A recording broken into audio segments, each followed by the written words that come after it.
Christmas night wasn't supposed to end in humiliation. Her smile faded the second I reached for her, as if I disgusted her. She turned away, throwing my gift back in my face.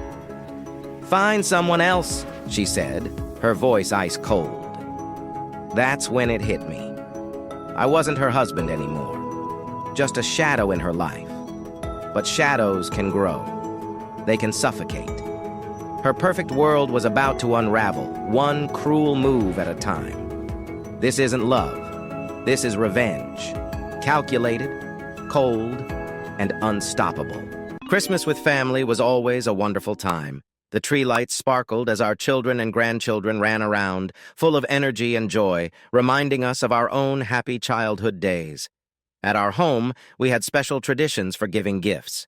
On Christmas Eve, we would have a big dinner, usually with a roast, mashed potatoes, dressing, a dish we called spinach soufflé that was really a casserole, and a variety of desserts like pies and raspberry jello. We served wine for the grown-ups and sparkling cider for the kids, followed by delicious chocolates, all enjoyed with the special feeling that comes with the holidays. We sometimes ate a bit too much, and many adults would feel sleepy, ready to head to bed after such a satisfying meal. After dinner, we would each open one gift while the little ones were tucked in for the night. Some of us still had a few things to do that could only happen once they were sound asleep, even though they tried hard to stay awake. In the morning, the children, now grandchildren, would wake up excited and rush to see what Santa had left for them under the tree. The adults slowly got out of their warm beds, putting on their robes and slippers, giving in to the children's excitement to open the beautifully wrapped gifts. Even then, we managed to keep their excitement somewhat under control. We had stockings filled with little surprises, and everyone opened their stocking stuffers, which were mostly snacks, books, movies, and other small gifts. Next, we gathered around the table for breakfast, enjoying homemade cinnamon rolls that we had prepared a few days earlier. After breakfast, the excitement returned as we unwrapped gifts. There were colorful bows and ribbons everywhere, while Mother, who was also known as Grandmother by some, and Martha to me handed out the gifts one by one, making sure everyone got a turn.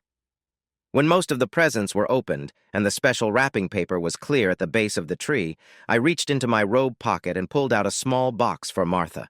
She looked at the box and then up at me, her eyes shining with excitement. "Good things come in small packages," she said, her smile lighting up the room. I smiled back, watching her think about the box. She said, gently shaking it. "I think it's too small to be an elephant," she joked, making the grandchildren giggle at her fun. "And I doubt your dad wrapped it," she said, referring to our adult children, "since the paper is so tight around the box." This was a family joke. While I could fix almost anything, wrapping gifts was not my strong suit. "Plus, there's a jewelry store label on the back," she said with a laugh, enjoying her little mystery. Finally, she opened the box to reveal a beautiful gold chain with a sparkling pendant. Everyone gasped in admiration. Martha looked at me, still smiling, and said, "Oh, Mark, this is lovely. You are so good to me. Thank you." She then turned to share her happiness with her daughter's in-laws as the day went on. For me, giving the gift to my wife was the best part. Everything else felt a bit less exciting afterward. As evening came, we started packing up bags and gifts into the cars and minivans as our children and their families got ready to leave. We stood together at the door, my arm around Martha's waist, waving as the cars drove away, puffing exhaust into the chilly winter air. Once the cars were out of sight, Martha pulled away from me to go inside and clean up the leftovers from the day. There were many bags of wrapping paper and trash to set out for collection. This was one of the few times of the year when we could stack bags beside the big containers for pickup. I decided to clean everything up since the day after Christmas was our pickup day this year. Dinner was quiet because we were tired after hosting family for 2 days. The leftovers tasted even better the second time since reheating was much easier than cooking from scratch. After washing the dishes and putting the remaining food in containers, our fridge was full. Finally, the day was over. I went to my office, which now had more space without the trundle bed that had been there for our younger son and his wife. I checked my email and a few news sites to see what was happening in the world. Martha was in the living room enjoying her latest mystery novel, probably feeling relieved that the house was quiet again. I joined her, catching up on the newspapers I had set aside while family was visiting. When Martha stood up to get ready for bed, I got up too and gently wrapped my arms around her waist. She looked at me, confused about what I meant. "Martha, I thought maybe tonight we could spend some time together," I said softly, showing how I felt. Her expression changed as she stepped away from me. "Is that what the pendant was for? Do you think gifts will change how I feel?" she asked, sounding surprised. "No, Martha, I just remembered that you liked it." I took a step back, feeling defensive. "You know how I feel about closeness. We've had our children and our relationship has changed," she said, turning toward the bedrooms. "If that's how you feel, then maybe you should return the pendant," she said over her shoulder. "Honey, we're not even 60. We're not at the end of our journey. Many people our age." I stopped speaking because it was clear she wasn't listening. Then, in a softer tone from her room, I could hear her talking to herself. "If he can't manage his wants, then maybe he should find someone else, not expect me." I heard her frustrated voice as the bathroom door in the bedroom closed. I sat back down in my chair, surprised by her response. This reaction was familiar to me. It had been a while since we had shared closeness. Maybe it had been 6 or 7 times a year, and now I couldn't remember the last time we felt connected, maybe 6 or 9 months ago. Soon after, Martha came out of the bedroom and said, "Well, I hope you're happy. You've just ruined what was a wonderful day." "Especially Christmas Day," she said as she closed the door. I sat there, my hands covering my face, feeling completely defeated. Once again, I had tried to connect with my wife, but she pushed me away. Instead of her understanding my feelings, I felt embarrassed, angry, and above all, sad. It felt like a loss. I once had a real marriage, and now it felt much less genuine. I was not sure how long I sat like that, my hands holding my face, but I decided then that I would not accept this situation anymore. I would not let her hurt me like this. I had given up. I would never ask Martha to reconnect again. How did we end up here? As a young man, I always wanted to be an engineer, not the kind who drives trains, even though that seemed fun too. I was good at math, and when I finished high school, I joined the engineering program at Cal Poly. I loved it, even though it was hard. The science and engineering students were very bright and fit the classic image of the geek. I studied electrical engineering, which was exciting at the time. Transistor technology was replacing older tubes, and soon we would see integrated circuits coming to life. I think I was less geeky than many students. I was just under 6 feet tall, had wavy light brown hair and hazel eyes. I didn't need glasses yet, and I knew how to dress. I blended in with other students. That didn't mean I had a busy social life, but the hard studies left little time for fun. I was a junior when I got my first calculator. What a game changer. Goodbye to the slide rule and hello to technology. Calculators had been around for a few years before I could finally afford one. Some professors had calculators that cost over $400. Then one day, HP cut the price in half, and others started making them for $80 $100. It took little to excite science and engineering students. One professor had bought a $400 calculator right before the price drop, and he was understandably upset. After 4 long years of college, including a couple of summers, I graduated and stepped into the real world. To my parents' delight, I found a job and began supporting myself. They were happy to see me, but they knew my visits would be short before I returned to my apartment. I met Martha at church. Here's the honest truth. I wasn't one of those eager young men looking for relationships. I always attended church with my parents. While in college, I wouldn't say I was a regular, but I did sometimes go to services either on campus or at local churches. When I got my first job as an engineer in the San Fernando Valley, I started going to one of the bigger non-denominational churches nearby. I didn't choose this church by chance. I had read about it, especially its large programs for youth and singles. At a gathering for the young singles group, I first met Martha. It wasn't exactly love at first sight, but she was one of several nice young women I met that night. Martha had studied business economics at UCLA. She was about 5'5", making her a bit shorter than me, and had a slim build.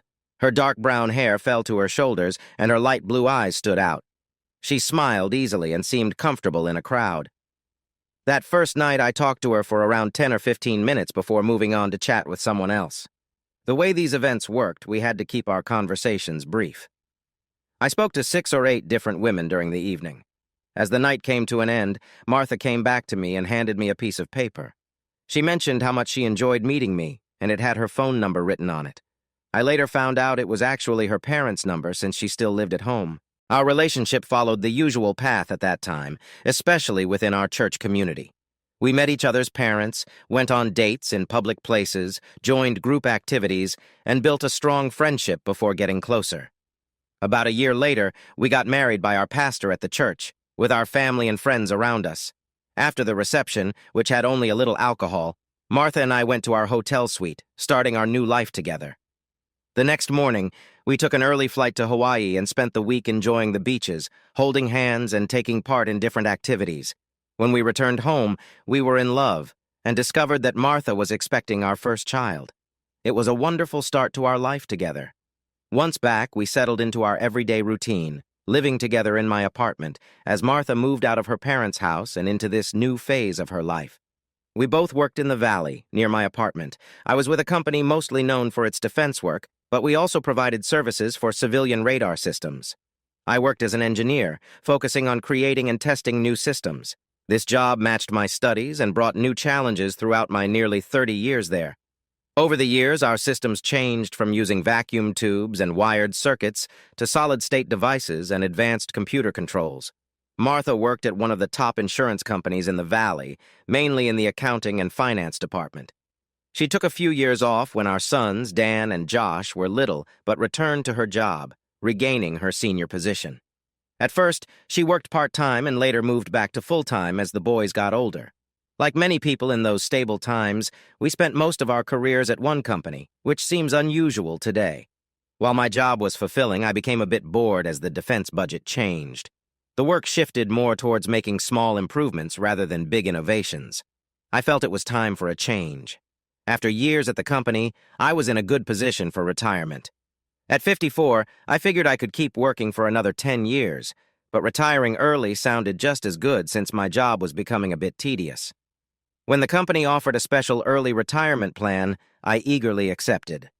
As often happens, the company was surprised by the outcomes. Many people they wanted to retire did not, while several like me, whom they hoped to keep, chose to leave. It seemed management made a mistake.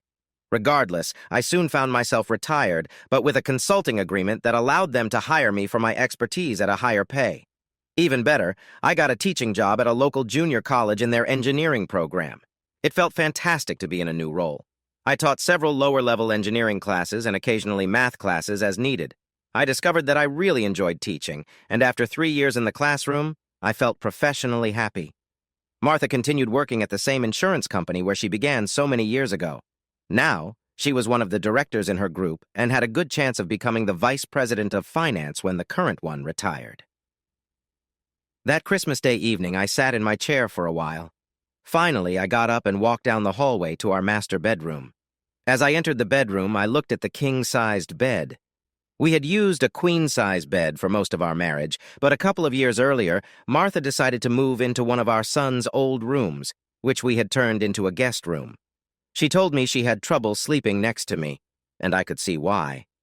Over the years, our needs had changed and our bed had become crowded. We had started using more pillows for our aging bodies. Wanting to help, I researched mattresses since I knew my wife had a preference. One day, I surprised her with a new king-sized bed topped with soft memory foam to improve our comfort. Martha's reaction was not what I expected. She agreed the mattress was comfortable and the bed big enough for both of us, but she said she was used to sleeping alone. She preferred not to be disturbed by my movements, so she planned to keep sleeping in her room. She reassured me that many couples find it easier to sleep separately as they get older. This explanation didn't comfort me at all. Like our main bedroom, the guest room where Martha now slept had its own bathroom. Each morning I noticed her lotions, soaps, and creams disappearing from our bathroom until it seemed to belong to me alone. Likewise, her clothes from the bedroom mysteriously vanished when I wasn't looking until her dresser was empty. The only place that stayed the same was the walk-in closet filled with her dresses, sweaters, and shoes. I guess this was because the guest room didn't have enough space for them. I am uncertain if Martha saw when I removed her empty dresser and stored it in a back room of the garage. Our house, typical for a pair of working professionals, was spacious, sitting on a 1/3 acre lot in a nice part of the North Valley. The local public schools were safe and educated our 2 boys well. The yards were tidy, and I didn't notice any rental homes on our street. Home values had been rising consistently until the recent decline that affected everyone. Even so, no one in our neighborhood faced foreclosure. Everyone managed to keep up with payments, believing that, eventually, neighborhoods like ours would recover their value. Now, sitting on the bed, I shook my head in frustration. I had gotten my hopes up. Earlier in the week, Martha returned to our bedroom and the king-sized bed. I hoped that after a few nights, she might stay for good, but that was not meant to be. I realized she was just sharing the bed temporarily to make space for one of our sons and his wife during their Christmas visit, and possibly to keep them unaware of our situation. Once they headed home, a few hours away, she went back to sleeping in her room. I had to accept the truth. My wife just didn't want to share a bed with me, if she could help it. With those thoughts in mind, I changed into my pajamas, brushed my teeth, and went to bed. Surprisingly, I slept well. That new mattress is really comfy. One good thing about being a teacher is the time off between semesters. Unlike Martha, who had to work during the week between Christmas and New Year's unless she took vacation time, I had time off from the 3rd week of December until the 2nd week of January for winter break. So, a few days after Christmas, I decided to go grocery shopping. We had plenty of leftovers, but some things needed restocking, diet sodas being a big one since I usually drank 3 or 4 a day, and we were running low on my favorite kind. The night before, I had checked the fridge and cupboards and made a list of what we needed. In the morning, after Martha left for work, I got ready to face the grocery store crowds. As I went to pick up my list, I noticed that Martha had placed her shopping list on top of mine. It included shampoo, soap, her favorite face cream, and several other things for me to grab at the store. I'm not sure why I did it. It was just an instinct. I picked up my list and, in doing so, her list fell to the floor and slid under the kitchen table. I glanced at it but didn't pick it up. I left it there. For the first time I could remember in our marriage, Martha asked me for something, and I simply chose to ignore it. My trip to the store took about an hour, and once I got home, it took me almost as long to bring the groceries inside and put them away. After that, I heated up some leftovers for lunch and ate. The whole afternoon was free, and instead of doing chores or working around the house, I decided to treat myself to a visit to our local bookstore. Going to the bookstore was one of my favorite things to do. It wasn't like the small, dark ones from my younger days. This one was big, bright, and had friendly staff with cozy chairs and couches for reading, along with a coffee shop offering tasty baked goods, all in one large space. It was more than just a place to buy books. It was also designed for socializing. The bookstore always drew me in with its warm atmosphere, showcasing the latest fiction and nonfiction books, both in hardcover and paperback. There were mysteries, novels, science topics, and biographies, a true paradise for book lovers. Having a cup of coffee there was another guilty pleasure of mine. Besides my usual 3 or 4 diet sodas a day, it was common for me to enjoy a couple of cups of coffee, too. I don't smoke, so I relied on caffeine to keep me energized and alert. So there I was, sitting by myself at one of the tables in the bookstore, sipping my coffee and thinking. When I first arrived, I had browsed the section filled with books about improving marriage. I spent some time looking at them until a young couple came in.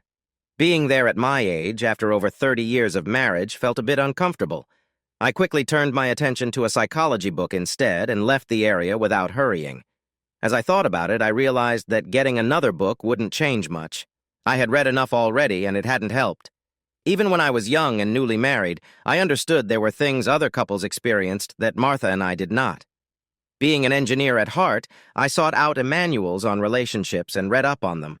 I never thought about doing anything out of the ordinary. I chuckled at the thought of how surprised Martha would be if I ever suggested something different. We were not adventurous people. We preferred to keep things low-key. However, I did wonder if we could explore new ways to connect. There were even speakers urging couples to enjoy a fulfilling connection. The old idea that closeness was only for having children was outdated. Many people shared that this aspect of relationships should be beautiful and enjoyable. I even signed us up for a seminar about improving our relationship. But Martha quickly rejected the idea, so I canceled our spot. We experimented a little. We tried different ways to be close, but it became clear that anything outside the ordinary was not something she was comfortable with. The thought of exploring new forms of connection was hard for Martha and led to some tense conversations. Still, even traditional ways of being close felt better than what I was experiencing lately. One of the hardest feelings was that when a wife turns away affection and closeness, it feels as if she is signaling a deep divide in their relationship. At least, that was how it felt to me. In the wedding vows, when the pastor speaks of two becoming one, I always thought it meant unity and partnership. What could be more special than a couple's bond? The closeness of sharing life, facing challenges, and celebrating joys seemed to be the strongest connection between two people. Though Martha and I were long past raising children, when she began to pull away from me, it felt like she no longer wanted that connection. This deeply hurt me. It made me question my value in our marriage. I also felt embarrassed having to repeatedly ask for affection, only to be turned away. It felt like I was begging for something that should come naturally. That made me feel less important, as if I was asking for too much. Being close to someone offers another important benefit. Living together for many years brings small disagreements over daily routines or different likes for activities. These small compromises help a marriage last. Regular closeness, both physical and emotional, can remind us of our love and partnership, making it easier to overlook minor annoyances. After all, it's hard to stay upset with someone who is your closest companion in life. My thoughts were suddenly interrupted by a familiar voice. "Mark McDonald, is that you?" A cheerful voice called out.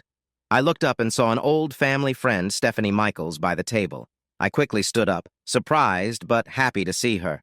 "Stephanie, what a joy to see you," I said with a smile. Stephanie moved closer and gave me a warm hug. After a moment, she stepped back to look at me. Standing at about 5 feet tall, she tilted her head up to meet my gaze. "Do you have a minute to join me?" I asked, hoping she would. "Of course," she replied. "Let me get a cup of coffee. Can I leave my bag here?" "Steph, you sit here and I'll get your coffee," I said. Stephanie smiled and took a seat while I went to get her coffee, just the way she liked it, hazelnut with low-fat milk and sweetener. "Oh, Mark, you are such a kind friend," she said with a light laugh as I returned and set the cup in front of her. Stephanie was one of those classic redheads, green eyes, fair skin, and a bright personality. She was small but confident and warm. I had always admired her strength and loyalty, which made her a wonderful friend. She had been through a lot in recent years. Her husband, John, who was one of my closest friends, had passed away suddenly about 20 months ago. Since then, we tried to keep in touch. She stirred her coffee and placed her hand on mine for a moment. "Now, tell me what's going on with you and Martha," she asked. I didn't want to share too much about the challenges in my marriage, so I shared some lighter stories about family gatherings and vacations, staying away from deeper topics. But I was also curious about how Stephanie was doing. "How long has it been since we last got together?" I asked, trying to remember our last meeting. "Too long, Mark, and it's my fault," she said. "I just wasn't feeling very social after John passed. After John died, I couldn't face people for a long time. I appreciated you and Martha checking on me and inviting me over. It was a hard time," she said, her face showing softness. "You know, I kept the sheets on our bed for weeks after he passed because I wanted to feel his presence a little longer. Eventually, I had to wash them," she said with a gentle laugh. "But by then, his scent had faded.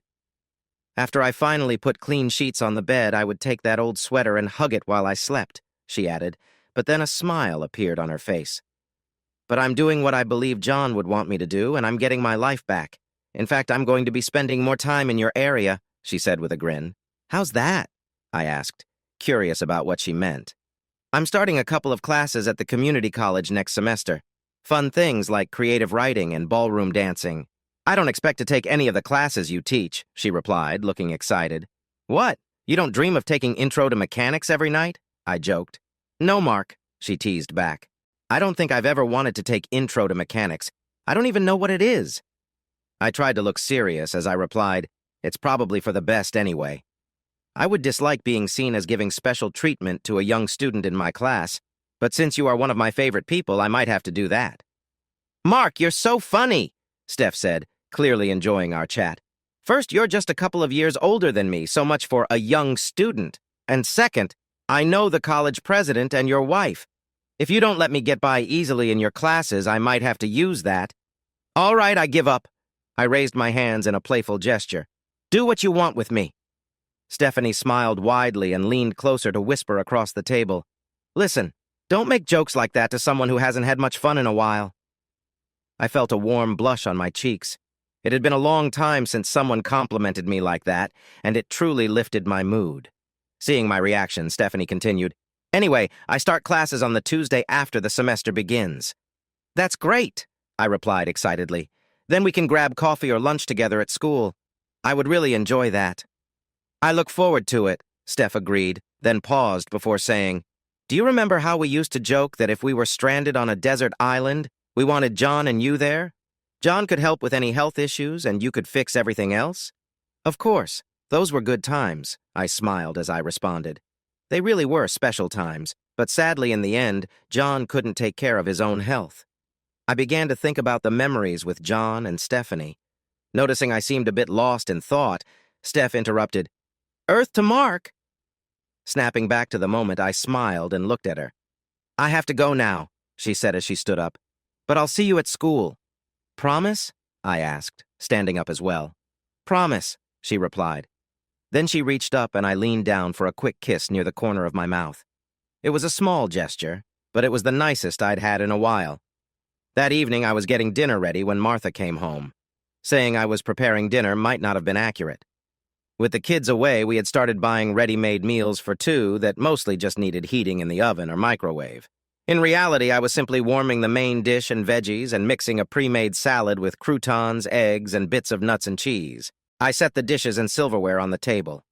"I'm home," I heard Martha call from the entrance, before she was gone for a couple of minutes. I arranged the plates with salmon covered in a lemon dill butter sauce and capers, along with asparagus sprinkled with Parmesan cheese, and a bowl for the salad. Martha returned to the kitchen, looked at the table, we usually eat here unless we have guests, and nodded with approval. "I see you went shopping today," she said, noticing new items that weren't there this morning. "Did you get what I asked for?" she asked. "No," I answered simply. Then Martha noticed her list lying on the floor and picked it up. "Oh no, my list must have fallen off the counter. When will you go shopping again?" she asked. "Probably not until early next week," I replied, being unsure about the exact time. "I need a few of these things before the weekend," she sighed. "I guess I'll stop by the store at lunch or on my way home." I nodded in agreement. Yes, from now on, if she wanted something specifically for herself, she would have to get it. Martha started to tell me about her day, sharing her usual complaints about her job, the vice president, the workload, and more. I wasn't really listening. When I finished my dinner, I got up, cleared my plates and silverware, and put them in the dishwasher. Martha looked surprised as I left the kitchen and went to my office. I think she realized I hadn't been paying attention during dinner, and instead of waiting for her to finish and cleaning up together, I just took care of it myself. I logged onto my computer to check my email and the class schedules for the upcoming semester. There were no surprises in my classes, no last-minute changes or cancellations, so I felt satisfied. Just for fun, I looked up beginning ballroom dancing, which was scheduled for Tuesday and Thursday evenings from 7 p.m. to 9 p.m., taught by Mr. Williamson. After thinking for a moment, I went to register and signed up to audit the class. As an instructor, taking classes was one of the perks, and it would be my first time doing this since I started. Joining a class with Stephanie sounded enjoyable. After logging off my computer, I picked up a mystery novel I had been wanting to read. With some free time in the evening, I turned on the reading light above my favorite chair and settled in, planning to enjoy a good book. Just as I got comfortable, Martha peeked into my office. "Mark, could you check the sink in my bathroom? It's draining very slowly." She turned and walked away without waiting for a reply. Sticking to my routine, I stood up and went to the bathroom in my son's old room. I turned on the hot water and soon saw the problem: the slow drain. I guessed it was caused by hair and soap residue, a common issue. I had two choices: use a chemical drain cleaner for a quick fix, or take apart the plumbing to clean it properly. Then I remembered that this was Martha's issue, not mine. So, I walked back toward my office. As I passed the bedroom, I noticed the box containing the $2,500 diamond pendant on the chest of drawers, the one I had bought as a Christmas gift. Martha had insisted I return it. I picked up the box, put it in my pocket, and left the room. I went back to my chair and got back to my reading. I lost track of time and didn't notice when Martha went to bed. I finished my book around midnight and climbed into my king-sized bed, quickly falling asleep. You know how I feel about closeness. We've had our children, And there's no need for us to think about those things anymore. We're not that young, Martha said as she walked toward the bedrooms. If you think that way, you can return that pendant, she added loudly. Honey, we're not even 60 yet. We still have plenty of years ahead of us. Most people our age. I stopped, realizing she wasn't listening. From her bedroom, I could hear her mumbling. If he can't control his feelings, he should look elsewhere instead of expecting me. Her voice trailed off as the bathroom door closed. I sat there, my head in my hands, feeling a mix of emotions, humiliation, anger, and above all, sadness. Sad about what I once thought was a solid marriage. I'm not sure how long I stayed that way, but I decided then and there that I would not put up with this situation again. I had given up. I wouldn't ask Martha for closeness anymore. I had to accept the truth. My wife didn't want to share my bed, if at all. The next day, dressed and ready to go to the grocery store, I walked over to the counter where I had left my shopping list. I noticed Martha had added her needs on top of mine, things like shampoo, bath soap, and her favorite face cream. I can't really explain why I did it, but as an instinct, I picked up my list, and her list fell, face down, slipping under the kitchen table. I looked at it but didn't pick it up. I left it on the floor, choosing to ignore it for the first time in our married life. My thoughts were interrupted by a friendly voice. "Mark McDonald, is that you?" came a warm greeting. I looked up and saw an old family friend, Stephanie Michaels, standing by the table. I quickly got to my feet. "Stephanie, what a joy to see you," I said genuinely. Stephanie moved closer and gave me a firm hug. She held on for a moment, then looked up at me since she was shorter. "Do whatever you want with me," I joked. Stephanie smiled and leaned in to whisper across the table. "Be careful with comments like that. You never know who might take you up on it." I felt a warm glow at her compliment. It had been a long time since someone called me handsome. "The sink in my bathroom is draining slowly. Could you take a look at it?" she asked, turning to leave without waiting for my reply. Old habits are hard to break, so I stood up and went toward the bathroom in my son's old room. I turned on the hot water, but it started to back up. I suspected it was due to hair, soap, and other things causing a clog. I could either use some drain cleaner for a quick fix, or take apart the pipes to get it really clean. Before I could get my tools, I thought about it. This was just a problem for Martha, not the whole house. I shrugged and walked back down the hall to my office. The next morning, I got to enjoy an extra hour of sleep since I was on break from school. By the time I strolled into the kitchen for my first diet soda, Martha had already left for work. A note stuck to the refrigerator reminded me about the sink in her bathroom. I crumpled it and tossed it in the trash before making breakfast and starting my day, feeling a hint of satisfaction from ignoring her request. As I showered and got dressed, I thought about my self-worth. It was puzzling.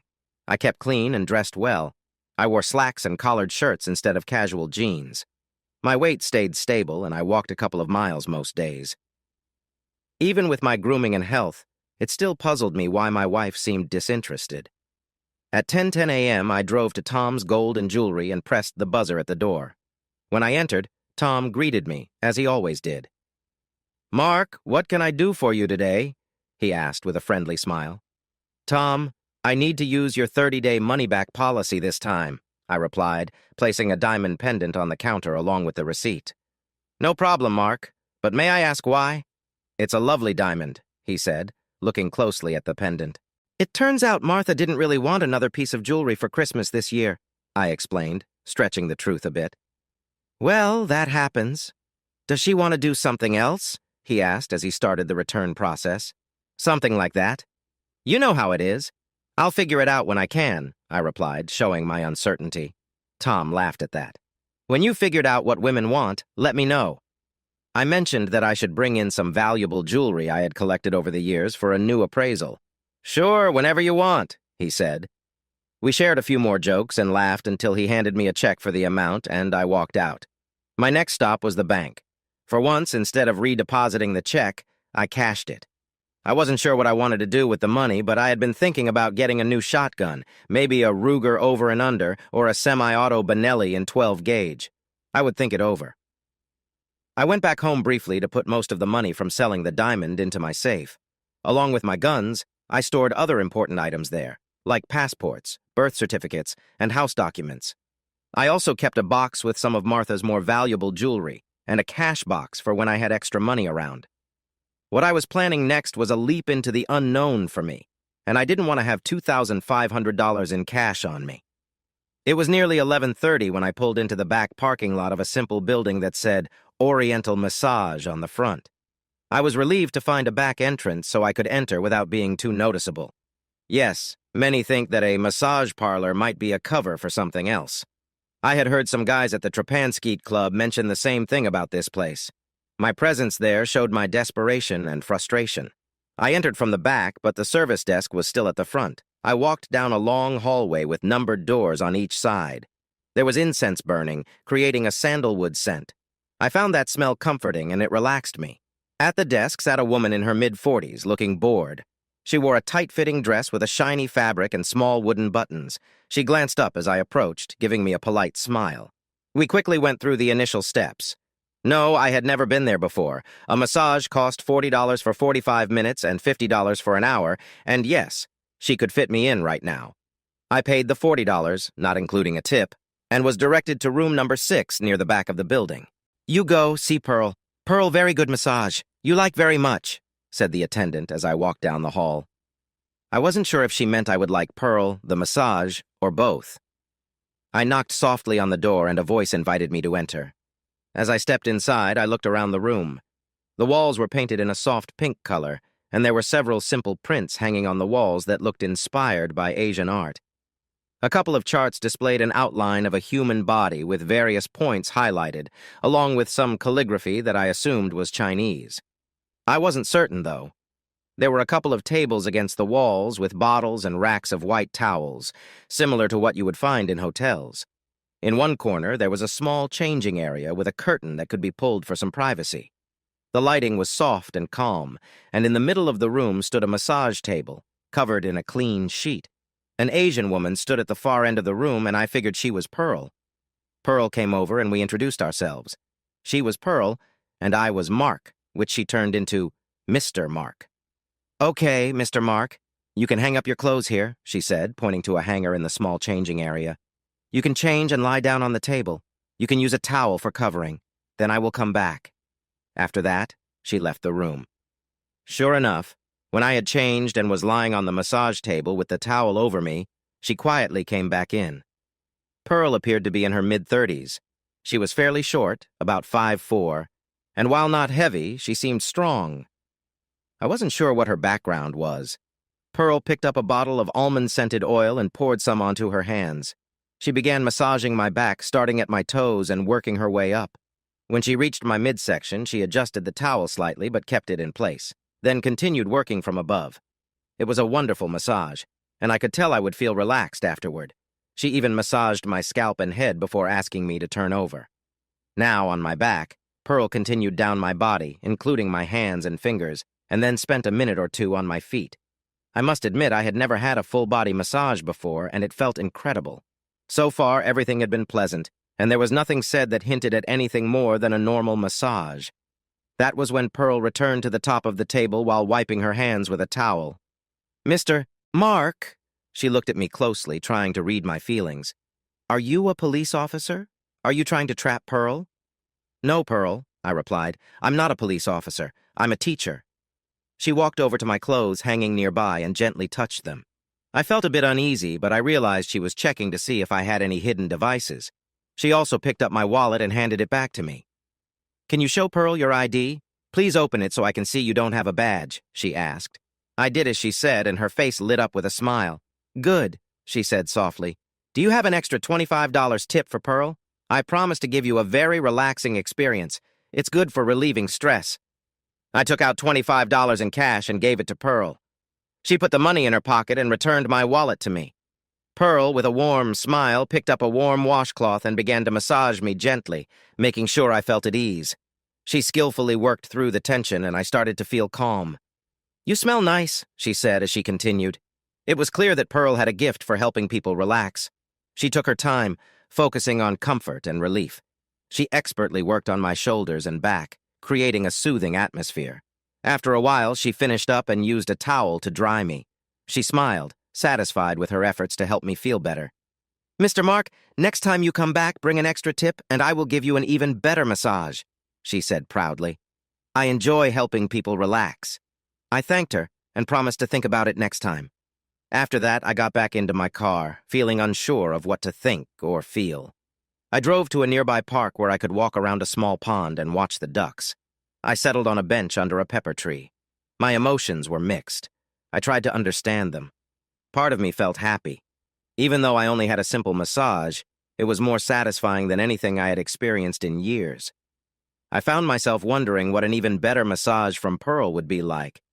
But another part of me felt sad and ashamed. I was upset that I had to seek comfort outside my marriage, something I never thought I would do. And in a way, I felt humiliated again. I had to pay a stranger for this sense of relief. What was wrong with me that I needed to pay someone to feel like this? It felt like my relationship at home still controlled my emotions, and the guilt of looking for comfort elsewhere weighed heavily on me. As I reflected on it all, I realized the risks I was taking. If I got caught, everyone would laugh at me, I would lose my job, and people would call me a hypocrite for going to church on Sundays while seeking attention elsewhere during the week. I couldn't imagine how Martha would react if I were arrested. Would she feel embarrassed, thinking that our friends would judge her for not meeting my needs? Or would she get angry and tell me to leave? I had a feeling it would be the second option. I could still hear her sharp words from Christmas. "If he can't control himself, then I wish he'd go find someone else." I tried to convince myself that I was doing what Martha wanted. There was also a nagging voice in my head, tempting me to stray from the right path, whispering, "That wasn't so hard, you got away with it once, so why not do it again?" At that moment, I realized I would return to my old ways. By mid-January, the spring semester was beginning. It was time to get back to work. I had mostly ignored Martha's many requests for things I could do to help her. I felt a small sense of satisfaction when I saw an empty drain cleaner bottle at the bottom of the trash can. Martha had become frustrated waiting for me to clean the sink and had used the cleaner herself. I added a new bottle of drain cleaner to my shopping list. After all, I might need it for my own sink later. If a task didn't help both of us, I stopped doing it. To be fair, I also no longer expected Martha to do things for me. For example, I found a nearby place that would wash and iron my clothes for a reasonable price. So instead of leaving my laundry for Martha to do over the weekend, I started taking my clothes there every week between classes. I found it a bit funny that it took Martha a whole month to notice my clothes weren't in the wash with hers anymore. One Saturday morning, while Martha was sorting the laundry, I saw a puzzled look cross her face. She went to our bedroom and checked the clothes hamper, which was nearly empty except for what I had worn the day before. Then she looked into my closet, noticing my clothes were clean and neatly hung up. It was a complete mystery to her. Around that time, I made sure to stay out of the way for the rest of the day so I wouldn't have to answer her questions. I called and left a message on the answering machine telling her I would be out with friends for dinner. I did go out and didn't return until after she was asleep. The next day, it seemed she had forgotten about my clothes. Not that we talked enough on Sunday to remind her. This all happened about 2 weeks after school had started. I was feeling good, looking forward to getting back to my office at the college. I was teaching classes from Monday to Thursday and was available by appointment on Fridays. It was a typical day to begin the semester. I stopped by the faculty offices early to check my mail, mostly just regular notices, and said hello to Dean Wilson, the head of the Math and Engineering department. Back in my office, a few returning students stopped by to greet me and check on my office hours. Several new students also came by, hoping to register for classes. I usually allowed students into my classes even when it got late in the semester. Each class had a fixed number of spots, and if there were openings, I would sign them in. If a class was full, I would permit up to 5 extra students, since I knew some would drop out once they heard my requirements. After that, it was too bad unless it was a special case, someone who really needed the class to graduate or transfer to a 4-year school. Even then, I had to be sure the student was serious and likely to finish the course.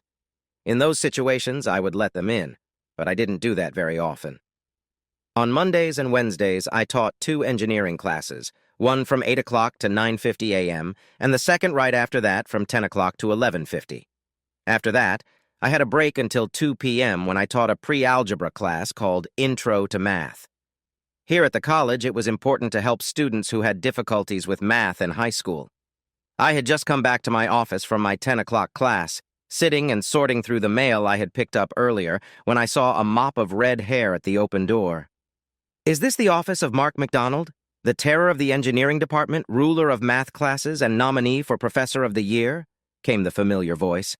Stephanie, I exclaimed, come in and make yourself comfortable. Stephanie walked in, carrying 2 cups of hot coffee. It was not the kind that came from the vending machines. This looked like the real deal. Oh, Miss Michaels, that smells amazing. What's the occasion? I asked, smiling as she took a seat across from me. This is my way of thanking you for buying me coffee at the bookstore the other day.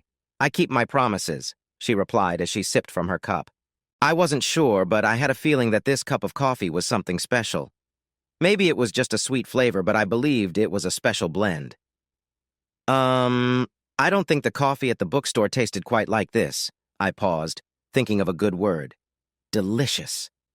Stephanie just smiled at me and didn't say anything.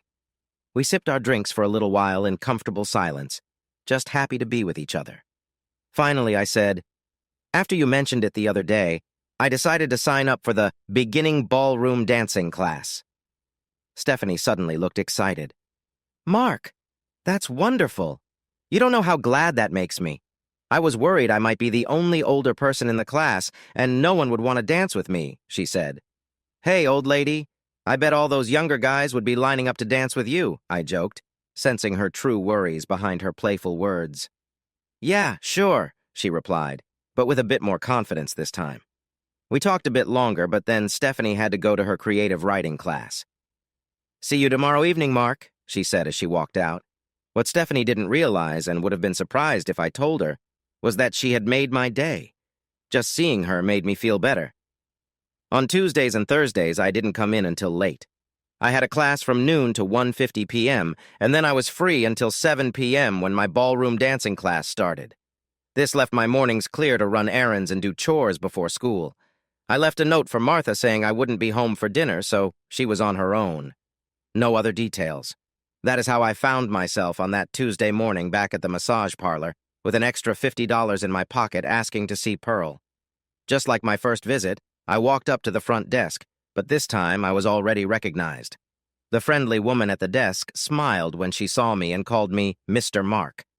I paid for the massage and was directed to Pearl's room. Pearl seemed happy to see me.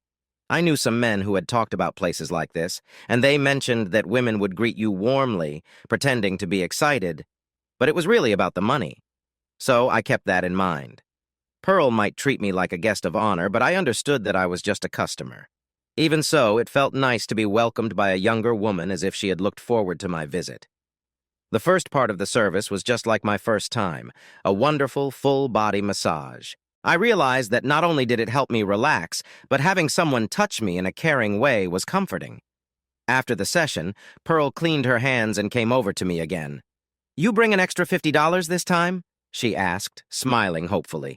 I nodded, got up from the table, went to my wallet, and handed her the $50. Just like before, the money quickly went into her pocket. I returned to the table and lay down. Pearl got ready again, looking at me closely before she started.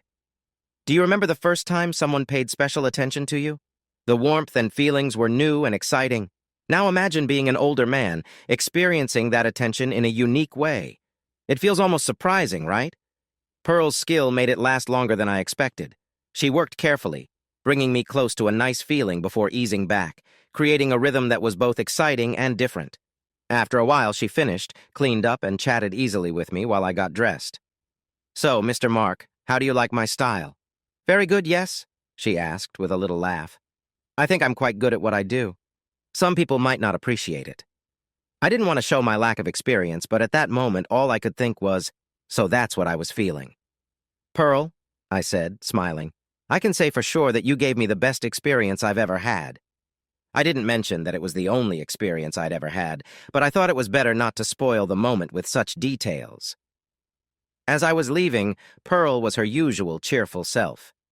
Mr. Mark, when will you come see Pearl again? I hope it won't be too long. I give you the best experience. Please hurry back.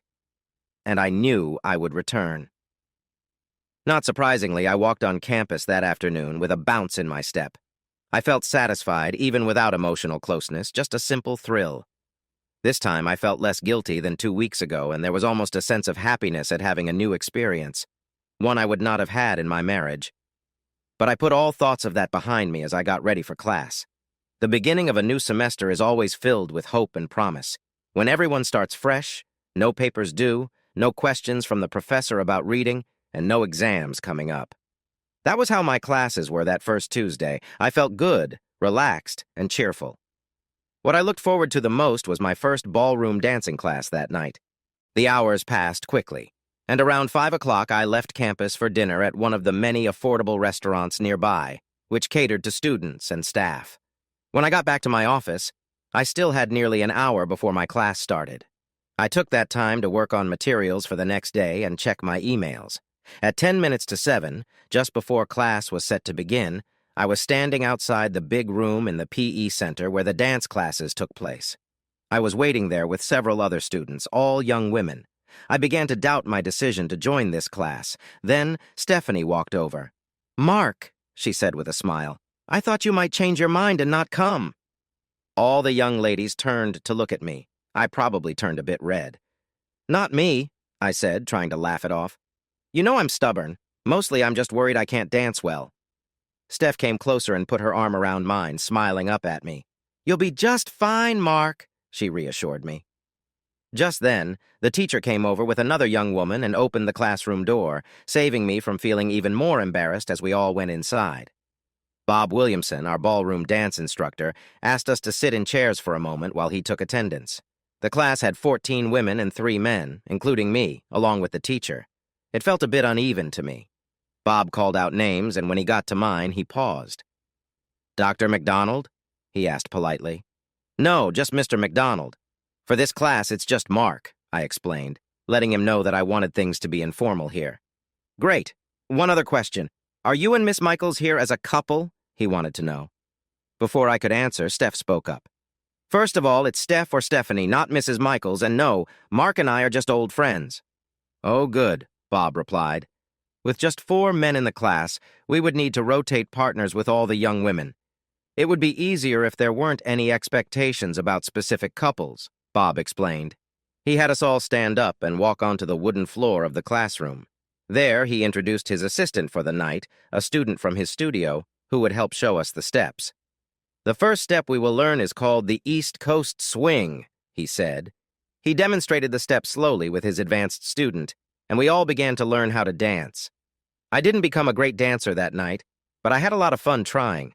When I got home around 10:30 that evening, I was surprised to find Martha still awake. "Hello," I said as I walked into the living room and saw her there. "I didn't think you would still be up." "I was just curious," Martha replied. "Your note didn't say much. What were you up to?" I nodded, agreeing about the note. "I decided to take a class this semester on Tuesday and Thursday nights from 7 o'clock to 9 o'clock. It's one of the perks of my teaching job that I can take free classes, even though I've never done it before." "I see. Well, that should work out well because my bridge club meets on Thursday evenings too," she said. "Good. I guess we'll both stay busy," I replied, heading towards the master bedroom. I knew she likely wanted a detailed explanation, but I didn't feel the need to explain myself anymore.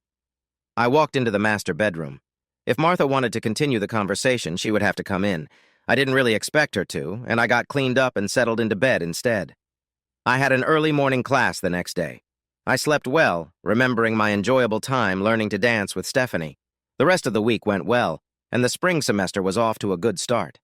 On Thursday night, I was back in dance class with Stephanie, and I was having a nice time.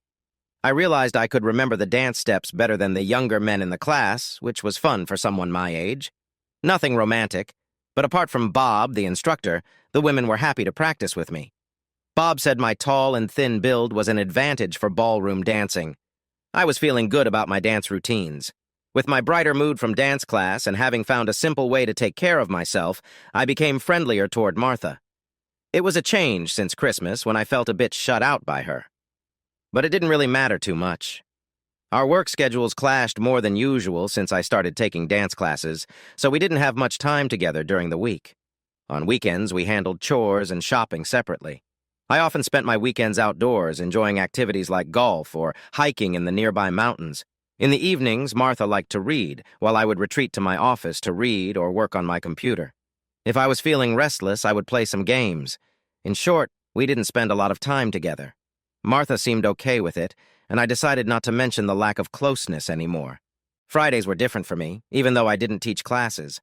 I still made time for students to come by if they needed help. That Friday, an older student with red hair came to see me. She wanted to talk about school discipline. "Mark, you're doing great in the dance class. Everyone's impressed, especially the younger students," she said with a laugh. "Steph, they can't match your elegance and grace," I replied. She blushed, and it was charming to see. "You're quite the charmer, Mark," she said, happy with my words.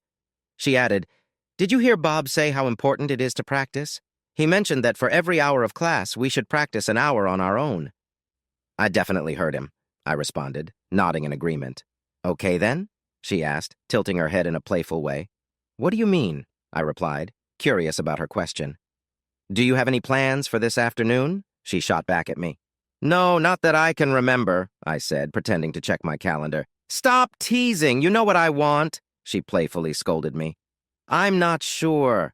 You need good music, a place to practice, and—" I paused, sensing where this was heading. Steph then reached into her bag and brought out a familiar CD, the one we used in class.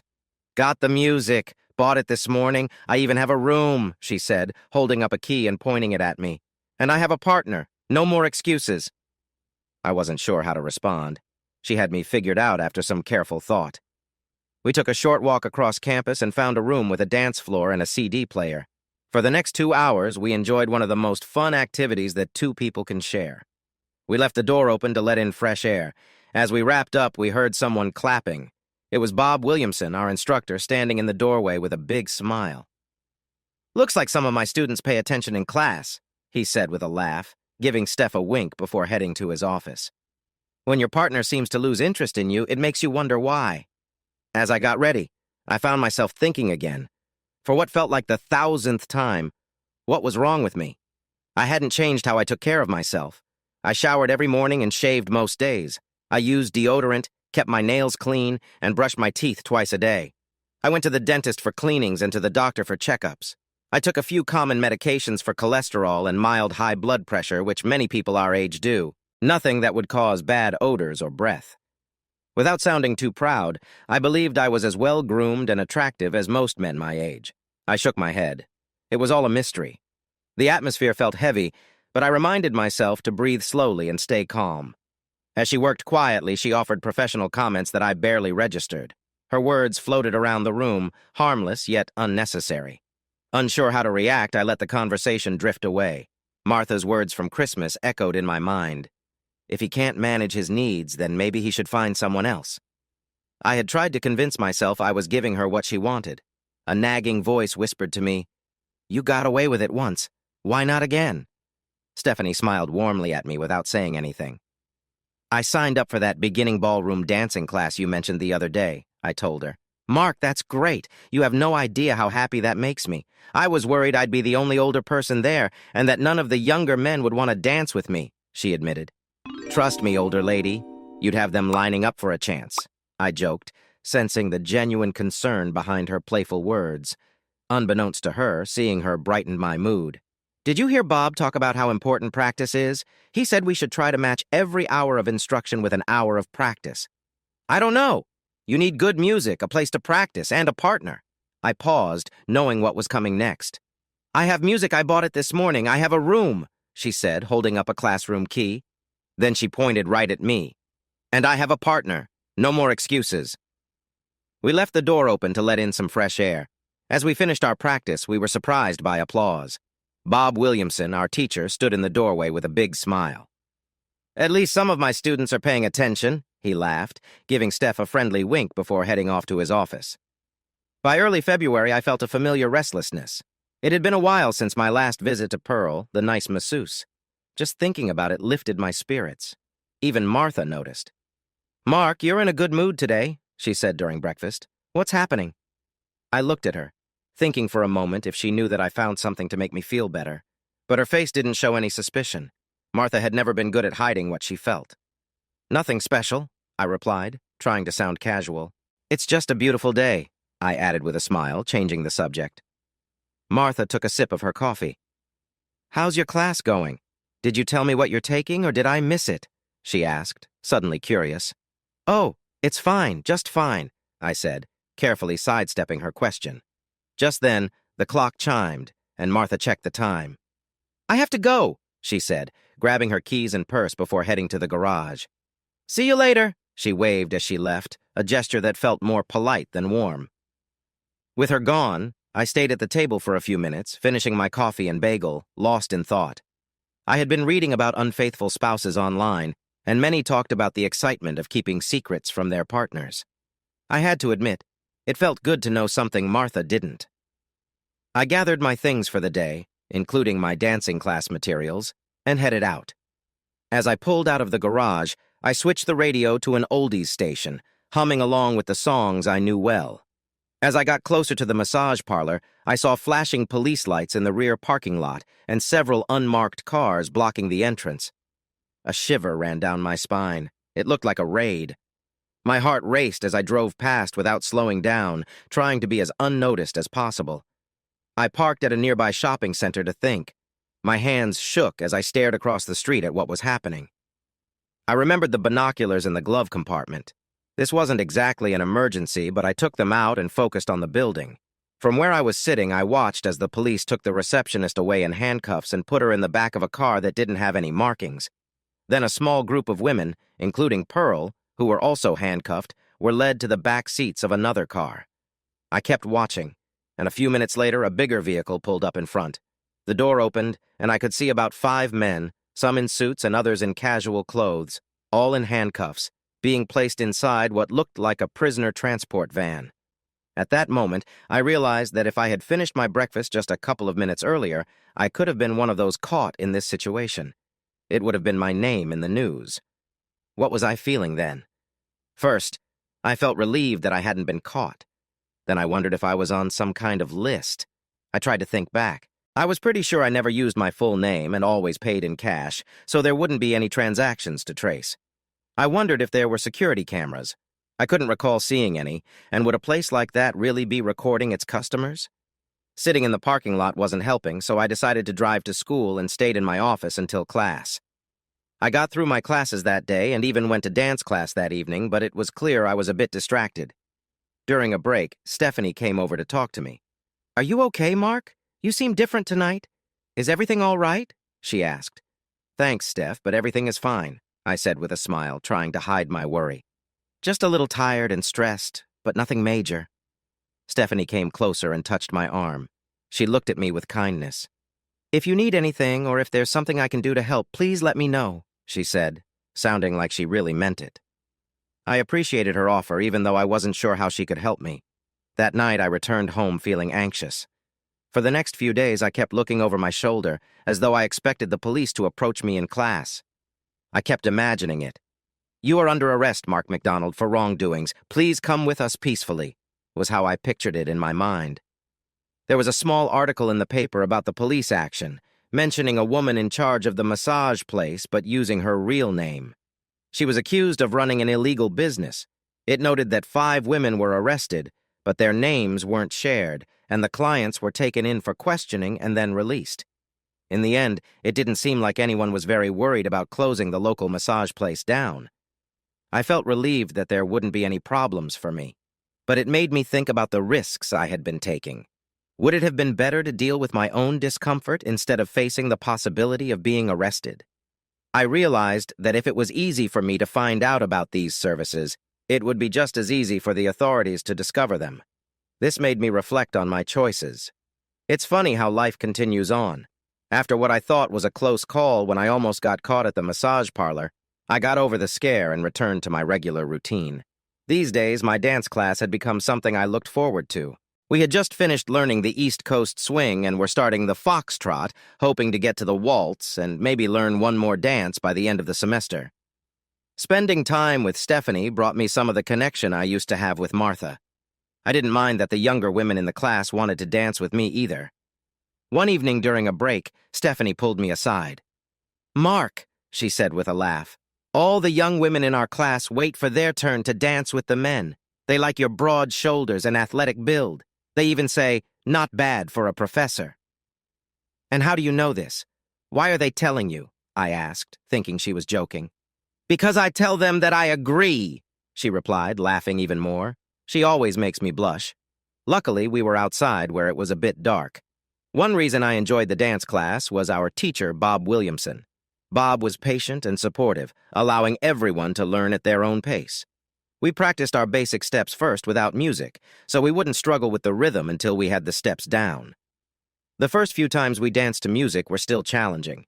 I felt lucky there were more women than men. We got to dance most of the time. The extra women could dance too, but they had to do it on their own or with other women. Once, before class, I ran into Bob at a local restaurant, and he invited me to sit with him. It gave me a chance to learn more about him. "Bob, how did you get into ballroom dancing? When I was a kid, I didn't even know people still danced like that. It seemed to have faded away," I said. "My parents both danced, so I started when I was pretty young. My dad was a high school teacher, but my mom ran a dance studio. We could never live on her income, but it allowed her to earn some money while staying home and choosing her own hours," he started. "I danced without thinking much about it until I was around 11 years old. I assumed everyone's parents spent weekends at clubs or social gatherings. It wasn't until later that I figured out my parents were there to be good dance partners for those who wanted to dance but didn't have partners of their own," he chuckled. "But when I turned 11, he became serious. Some kids at school found out about me and started teasing me. You know how it is. So I stopped dancing and picked up regular sports, baseball, football, the activities everyone else was doing. But then, everything changed for me," he said, smiling as he shared. "When I was 16, a girl in my class invited me to her party. It surprised her, and honestly, it surprised me too, but I remembered all the dance steps I had learned and started dancing with her around the room. She and her mom were really impressed. Her mom said we looked like professionals compared to the other kids. I ended up dancing with every girl at that party, and they all wanted more. I found out that, for me, dancing was a way to meet more girls than I ever thought possible. And just between us, I wasn't just charming the girls, but also their mothers," Bob said, chuckling at the memories. "So I guess you could say I returned to dancing because I liked being around girls. Eventually, I grew up a bit and realized I loved dancing for its own sake, too. And that's when I got serious. I began practicing hard, found a good teacher, and discovered a wonderful partner, and we started competing. We do pretty well, too," he finished with a proud smile. "Do you have a regular partner?" I asked, likely sounding a bit confused. "Oh yes, the best partner I've ever danced with. In fact, I'm not as naive as I seem. I married her," he explained. "And she goes everywhere with me. She knows how dancing affects women and makes sure she is always by my side. No complaints here," he added, leaning back, clearly happy with his life. "But Mark, what about you? I started dancing to meet women. What inspired you?" he asked as an afterthought. "Bob, how can you ask that? To meet women, of course." "Just like you," I said with a laugh, knowing there was some truth in my joke. It was Friday, February 7th. I had just come home from dancing with Stephanie and hadn't even thought about dinner when Martha walked in. "Hello, dear," she said as she placed her briefcase and phone on the kitchen counter. Glancing around, she pointed out something obvious. "You haven't started dinner yet?" "No, I just got home a few minutes ago," I replied, leaving out the details of my day. "That's fine. We can go out for dinner tonight.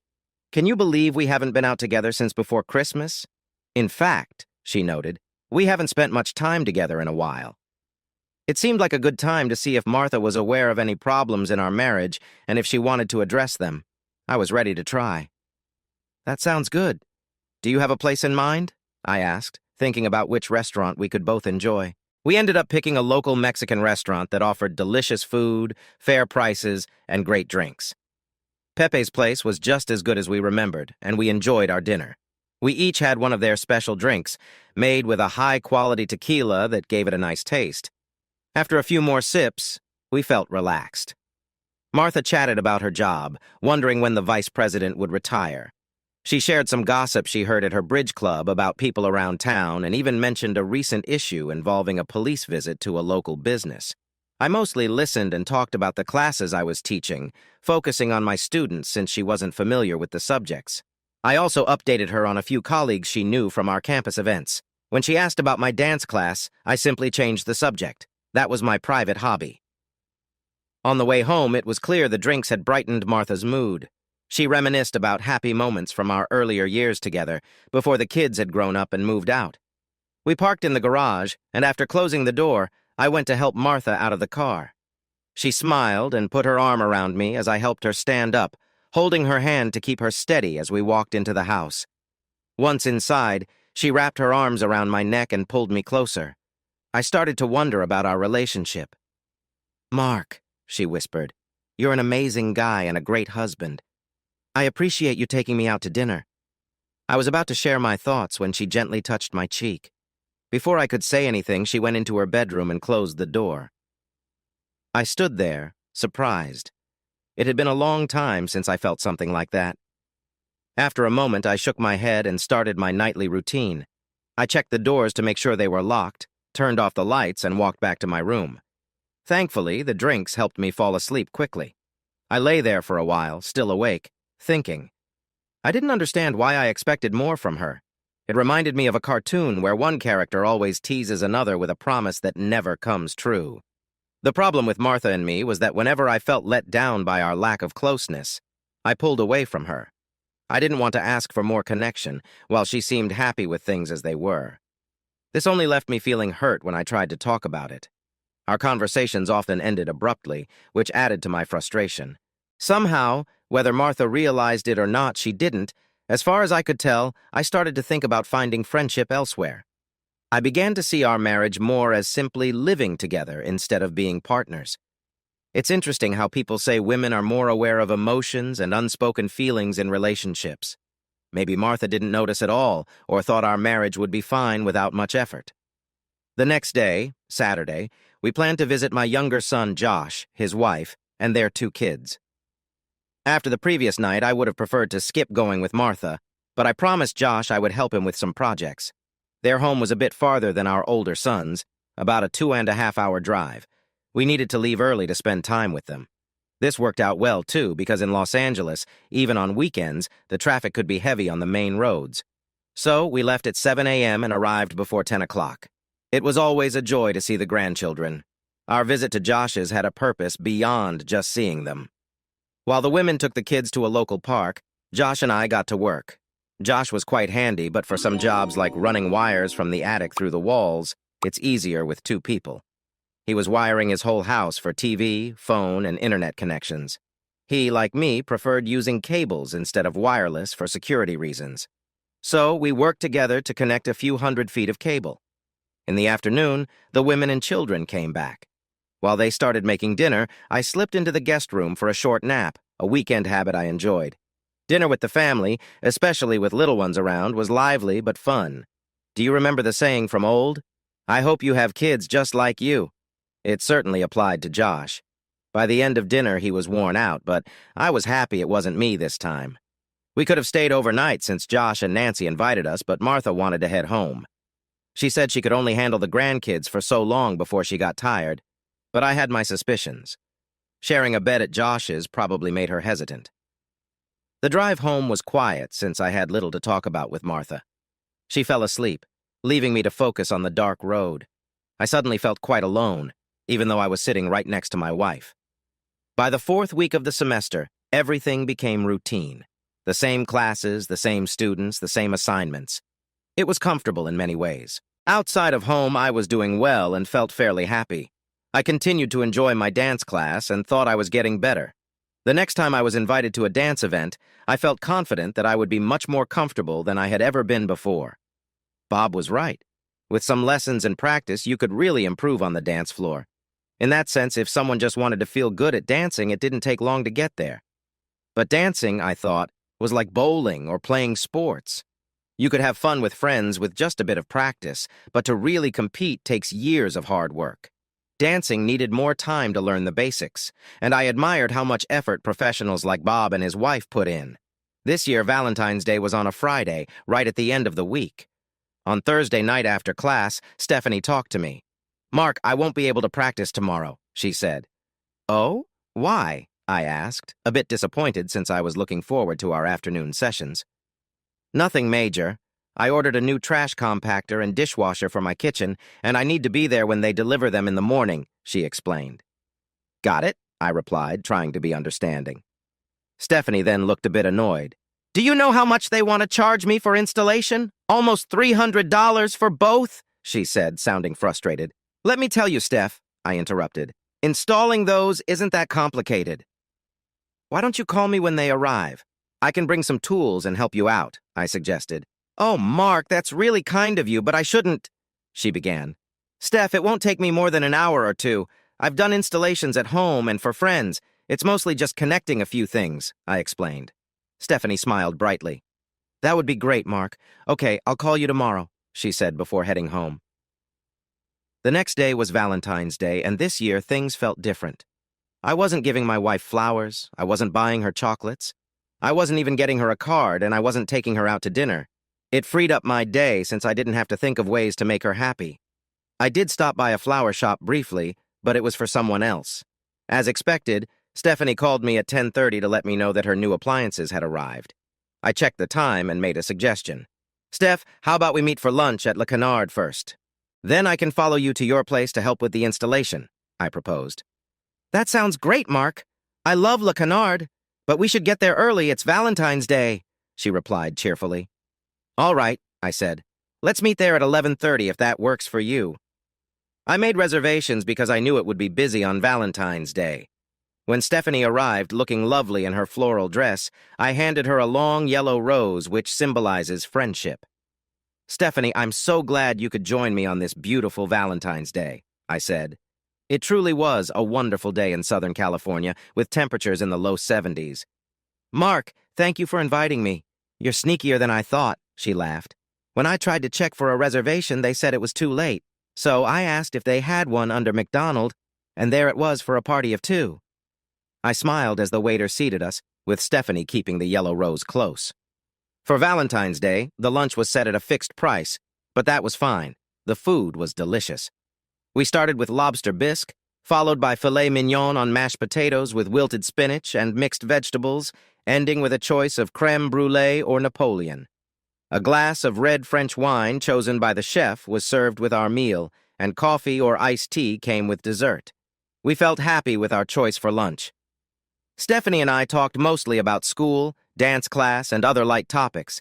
It was nice and friendly conversation, but there was something else in the air. After all, it was Valentine's Day, and I was at a nice restaurant with a female friend, not my wife. We drove back to Stephanie's condo, with me following her car. She lived only about 5 minutes from the restaurant. When the door opened, Stephanie parked in her garage. I parked in her driveway, took my tools and coveralls from the car, and followed her through the garage into her home. The outside of the house looked like a typical French Mediterranean style, often wrongly called Spanish. It had red tile roofs and nice light-colored walls, as approved by the homeowner association. The building was probably only 4 or 5 years old. Stephanie told me that the landscaping was also managed by the homeowners association. We walked in through the kitchen, so I put my tools down there. Steph, where's a good place for me to change into my coveralls? I asked. Let me show you around first, and then we can change, she replied. I had been to Stephanie and John's old house many times, usually with Martha, unless I was helping John with a project. Otherwise, I visited for drinks, parties, or dinner. Both Martha and Stephanie were great cooks, and I enjoyed the meals and our time with them. But now, of course, John was gone.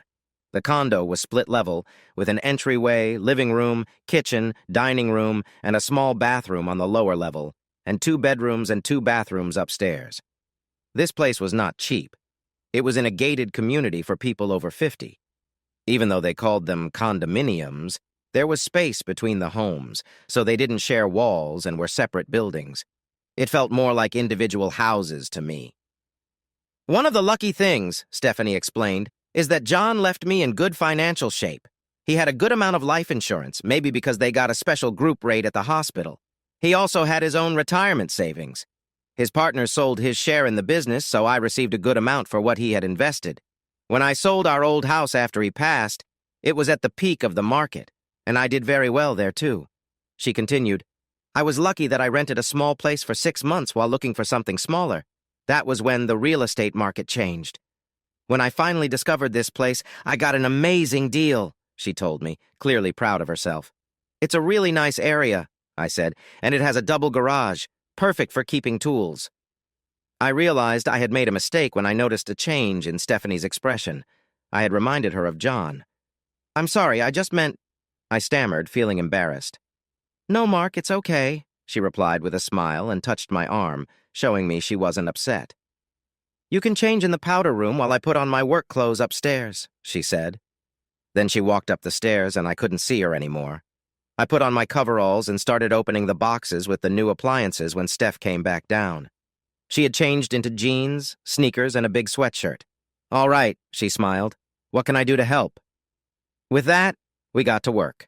As I had said, it wasn't too hard to do. I took off the old trim around the appliances and used my power screwdriver to quickly remove the screws holding them in place. The trash compactor just pulled out easily. I plugged in the new one, slid it into position, secured it with new screws, and added the finished trim. The hardest part was getting the old unit out to the sidewalk for later pickup. The dishwasher was similar. I removed the trim, pulled the old unit out enough to unplug it, turned off the water valves, and began taking out the water lines.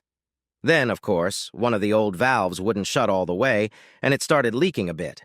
That wasn't too hard to fix.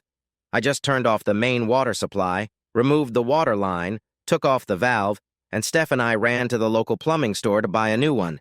We installed the new valve, turned the water back on, and no leaks, yay, and finished removing the pipes that connected the dishwasher to the drain. Once we replaced the valve, the new dishwasher was easy to install, too. Even with both of us, the trickiest part was getting it through the doorways without damaging anything and out to the curb, where the store would pick up the old appliances. By 3 o'clock in the afternoon, everything was installed, and the kitchen was neat and tidy. We were admiring our work when Steph poured us each a glass of juice. You have a wonderful place, Stephanie. I'm really impressed. You've decorated it so nicely. You're doing great, I said. Yes, I'm mostly happy here, Mark. But to be honest, I still miss John a lot. I miss having him here with me, she said, smiling. The truth is, I miss having someone around, she added, giving me another small smile as if trying to lighten the mood. I understood, though. It wasn't a laughing matter when you felt lonely. You're not the only one. I know exactly what you mean, I said quietly.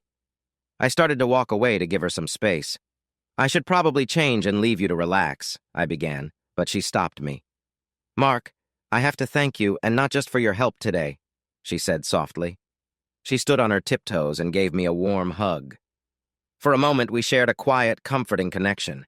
It reminded me how much I had missed such moments of warmth and kindness. By the time we embraced for the third time, it felt natural, like we were expressing unspoken feelings. My hands rested on her back and we stood close, simply enjoying the connection. Afterward, she gently took my hand. Mark, if you're comfortable, maybe we should go somewhere more private, she whispered softly.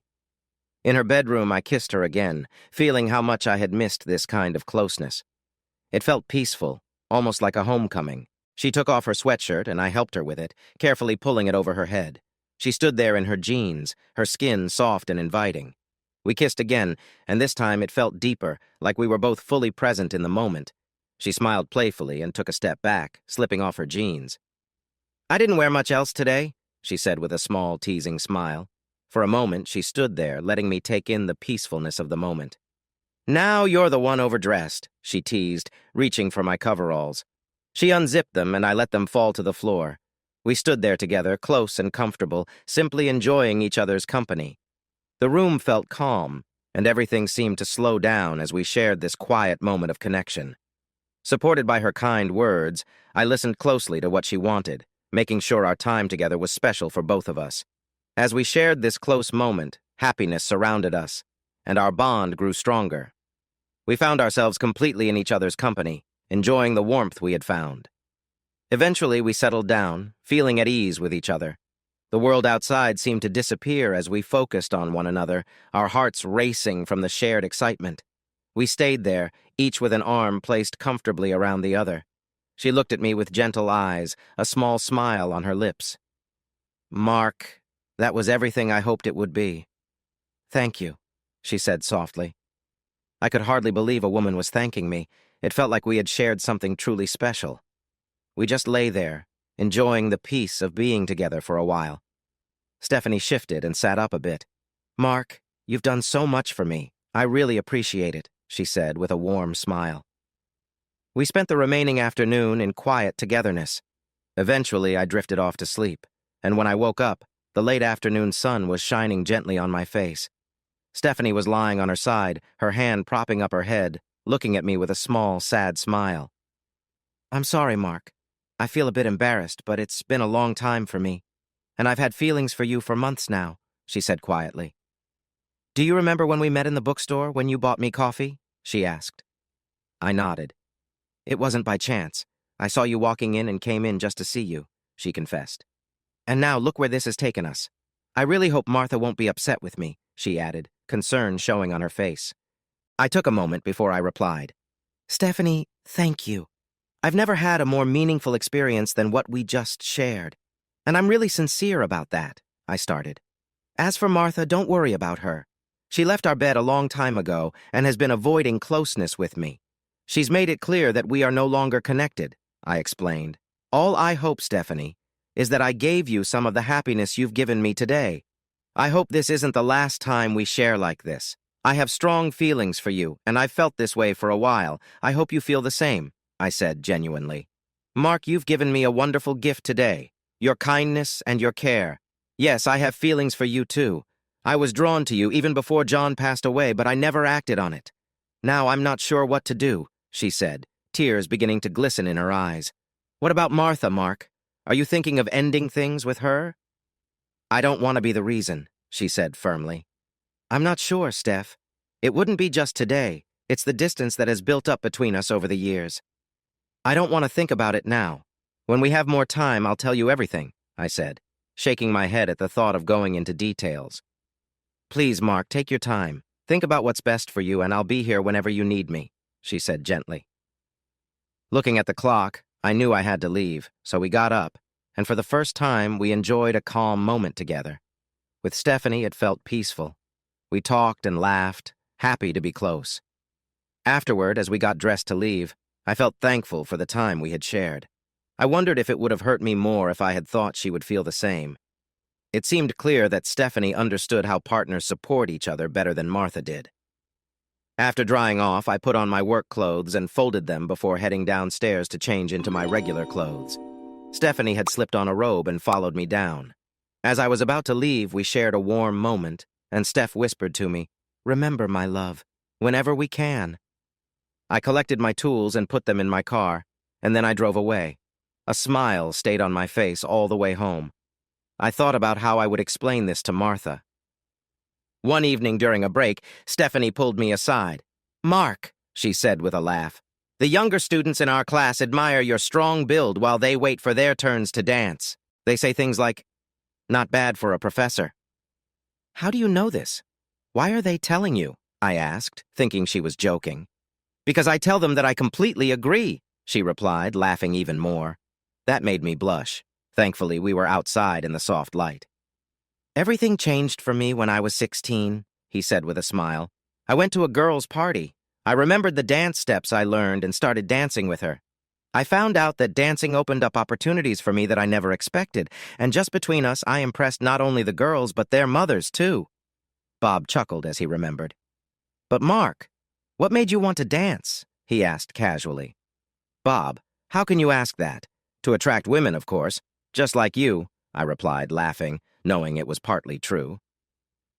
As we drove home, the drinks had relaxed Martha. She was in a good mood, reminiscing about the happy times we had early in our marriage before the kids grew up and left home. "Mark," she whispered in my ear, "you're a wonderful husband. I love you." "Thanks for dinner." I was about to say I loved her too when she quickly kissed my cheek. Before I could respond, she went into her room and closed the door. I stood there surprised. I hadn't felt that way since college.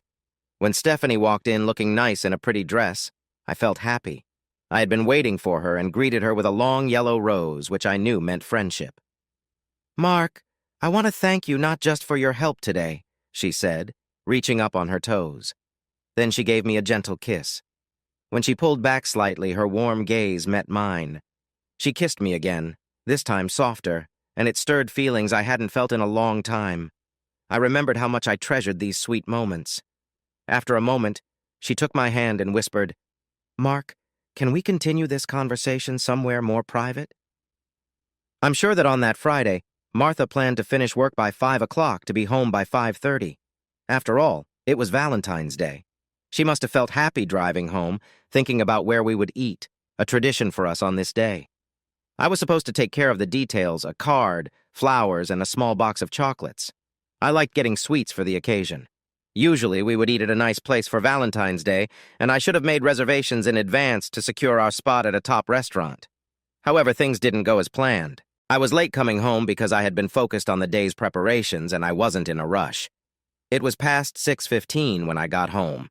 Martha's car was already in the garage as I opened the door. I must have seemed deep in thought because I walked right past the living room without noticing Martha was there. "Mark, I'm in here," she called from the living room. I paused and turned back, adjusting to the dim light. Sure enough, Martha was sitting there. She looked lovely in her work clothes, as if she had been waiting for me while reading the newspaper. When she saw me, she put down the paper and muted the television, looking around for her purse, wondering if she should take it for dinner. "Oh, sorry, I didn't see you there," I said. "Did you have a good day?" "Why, yes, I think so, but—" She stuttered, looking at me with curiosity. Martha looked confused. I didn't have anything, no cards or flowers. She was puzzled.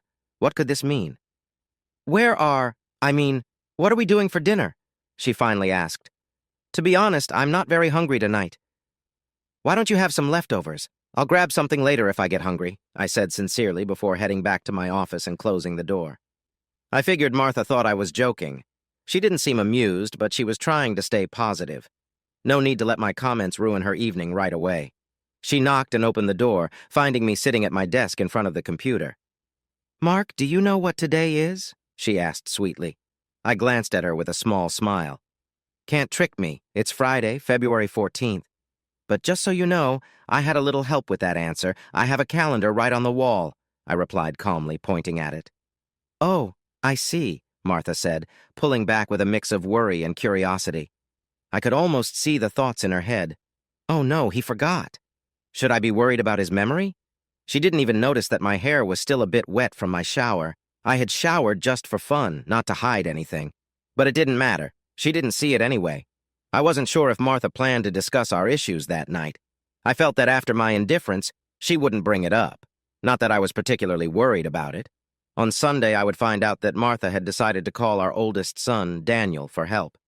That night, things were different. Martha was in emotional distress, convinced something was wrong but not sure of what. I, on the other hand, fell asleep quickly, dreaming of a friendly woman who seemed eager to be around. The Saturday after Valentine's Day was like many weekends from the past year. We mostly avoided each other. This time, however, Martha was troubled by an unspoken fear.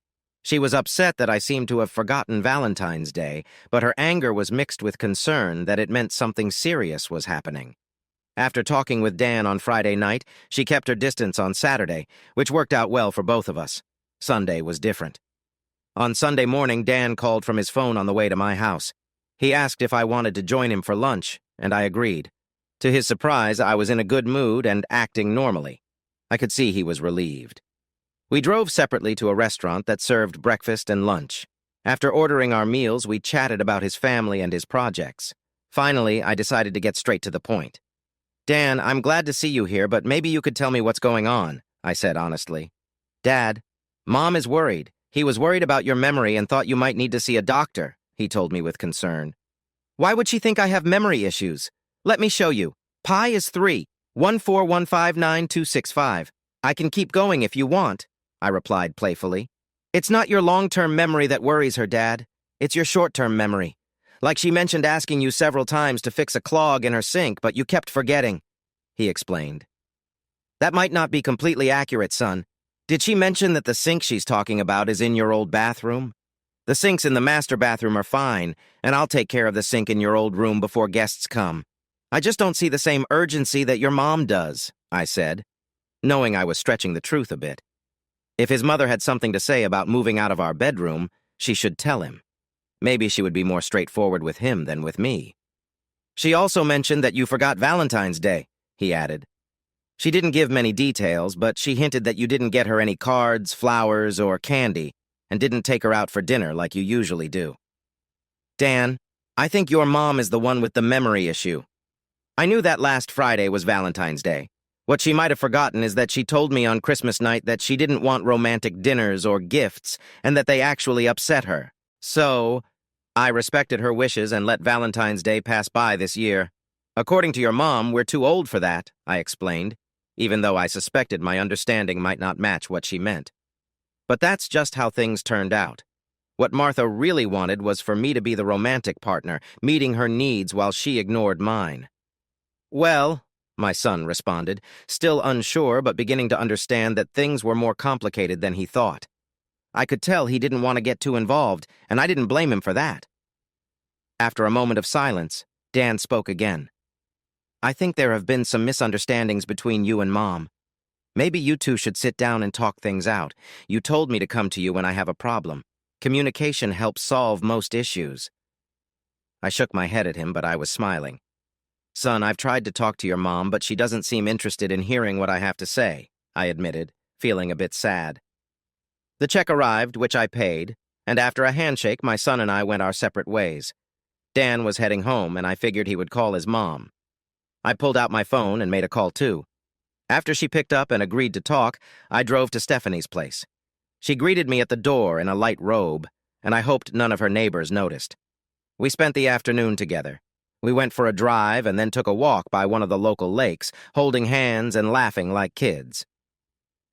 That day, I had a moment of clarity about relationships.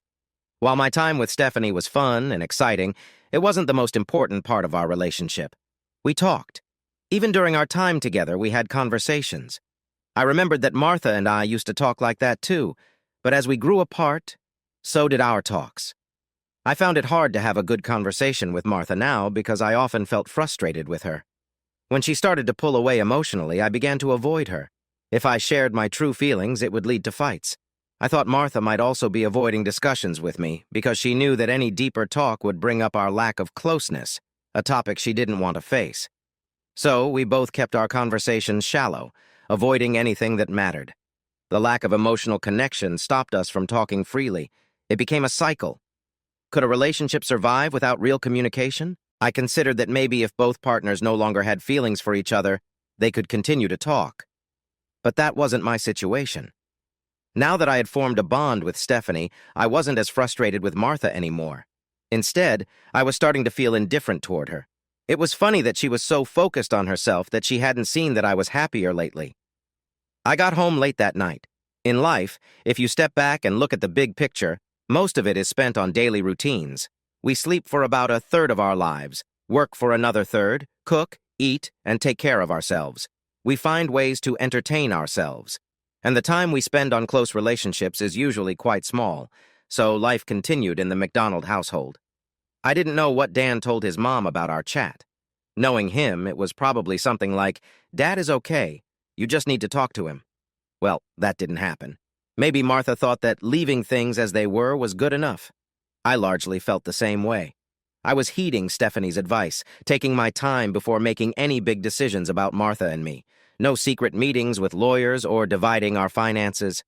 I was taking my time and thinking about what was ahead. I didn't know much about state law, but I knew that California was a no-fault state. This meant that if there was a divorce, it didn't matter why it happened or whose fault it was.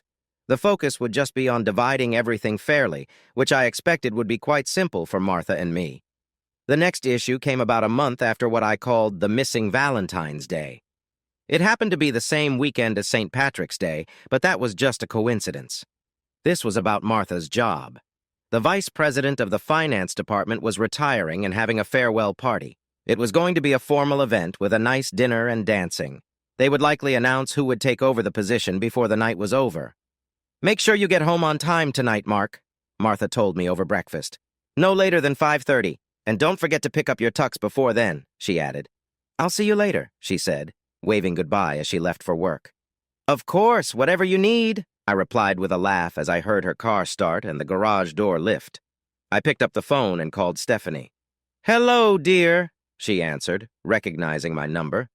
"What if I had been Martha calling and you called her dear?" I asked jokingly. "Oh, no, I'd have to explain that I thought she was you and deal with it," she replied. I bet she would. "I just wanted to let you know today's plan.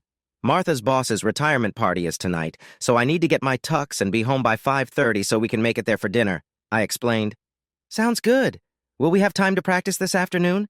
I'm really happy that Bob taught us the quick step. Now we have 4 or 5 ballroom dances ready, Stephanie said excitedly. Definitely. I'll grab my tux on the way to school, and I don't have anyone to meet this afternoon, so we can start early as long as the room isn't busy, I agreed. My day went as expected, and later Stephanie and I met up for dance practice. Speaking of dancing, I was actually looking forward to tonight. It would be my first chance to show the skills I'd gained from the class. It felt like it had been longer than just 8 weeks, but that was partly because Stephanie and I had been practicing at least once a week, sometimes even more. A few times our teacher Bob stopped by while waiting for his next class. He would come in to help us, fixing any bad habits and sometimes teaching us new dances, like the quick step a couple of weeks ago. Bob and his wife had their own dance studio, and I was thinking about asking Stephanie if we could take lessons with them after the semester. We both really enjoyed it. I got home with enough time to shower and get dressed, just waiting for Martha to finish getting ready. For the first time in a long while, Martha hurried into the master bedroom. I noticed she needed to grab her dress from the walk-in closet that she had kept since moving out of the room. "Oh, I'm running late," she said, looking a bit rushed. I could see she still looked great. She quickly went into the closet and came out with a black dress, putting it on with the zipper still open in the back. "Could you help me with the zipper?" she asked. "Sure," I replied as I zipped it up for her. "That's a nice dress," I commented. "Have I seen it before?" "No, it's new for tonight," she told me, clearly happy I noticed. "It looks amazing on you," I said, and she smiled at my compliment. She thanked me, and for a moment we shared a lovely moment. It was nice to see her so excited. I finished getting ready and went to the living room, gathering my wallet, keys, and other things I needed. "Oh, you look great in that tuxedo. Everyone will be jealous," she said as she looked at herself in the mirror. Even in her 50s, she was stunning, and I could see the young woman I had married years ago. Then she turned to me. "Mark, I can't seem to find the diamond pendant you bought me for Christmas. Did you put it with my other jewelry?" she asked, sounding a bit worried. It would have looked beautiful with her outfit. "No, Martha. I took it back to the jeweler and got my money back," I said, ready for her response. "Mark, if you're joking, this isn't funny. Can you please just get me my pendant?" she urged. "No, Martha, it's not a joke. You told me to return it if you thought that it meant I expected more in return." I thought about it and realized that giving gifts is partly about showing the love we have for each other. I decided it was best to return it, I finished. I wasn't sure how she would react. She looked stunned. For a moment, she seemed too shocked to say anything. Her face turned a bright red, and I knew she was truly flustered. Maybe I should suggest she see a doctor. It could mean her blood pressure is high. She turned and went back into her room, coming out a minute later with a string of pearls around her neck. "Those are very nice, too," I said, knowing they didn't compare to the pendant. They were nice, but not amazing. That diamond was so clear, and the light shining through it was beautiful. But now was not the time to worry about that. "We will talk about this later," she said tightly as she walked to the car, looking straight ahead to avoid meeting my gaze. I moved to open the door for her, but Martha pushed my hand away as she grabbed the handle.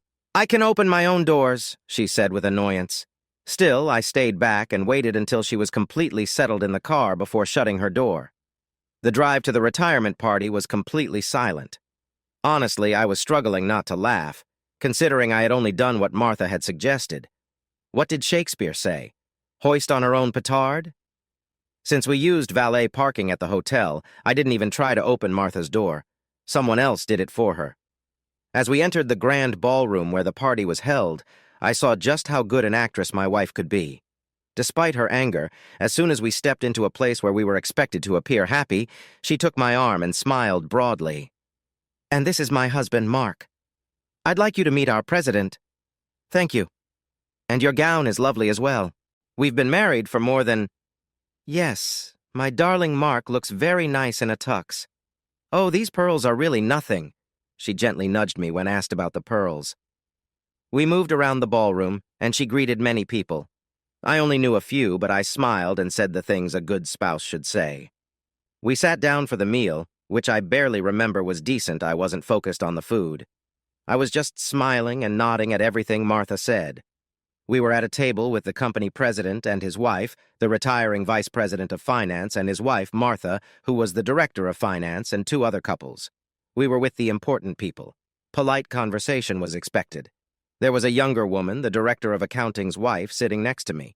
She was attractive but seemed uninterested, giving short answers to my attempts to chat. On my other side was the retiring vice president's wife, a woman with a friendly and bubbly personality. She was easy to talk to, just like her husband.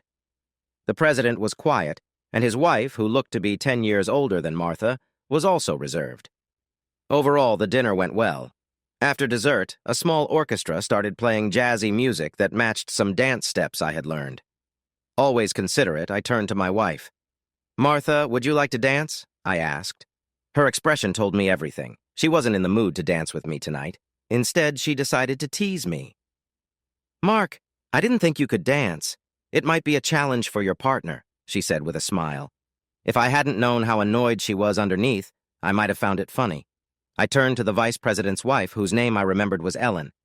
"Ellen, would you like to dance?" I asked politely, smiling at her.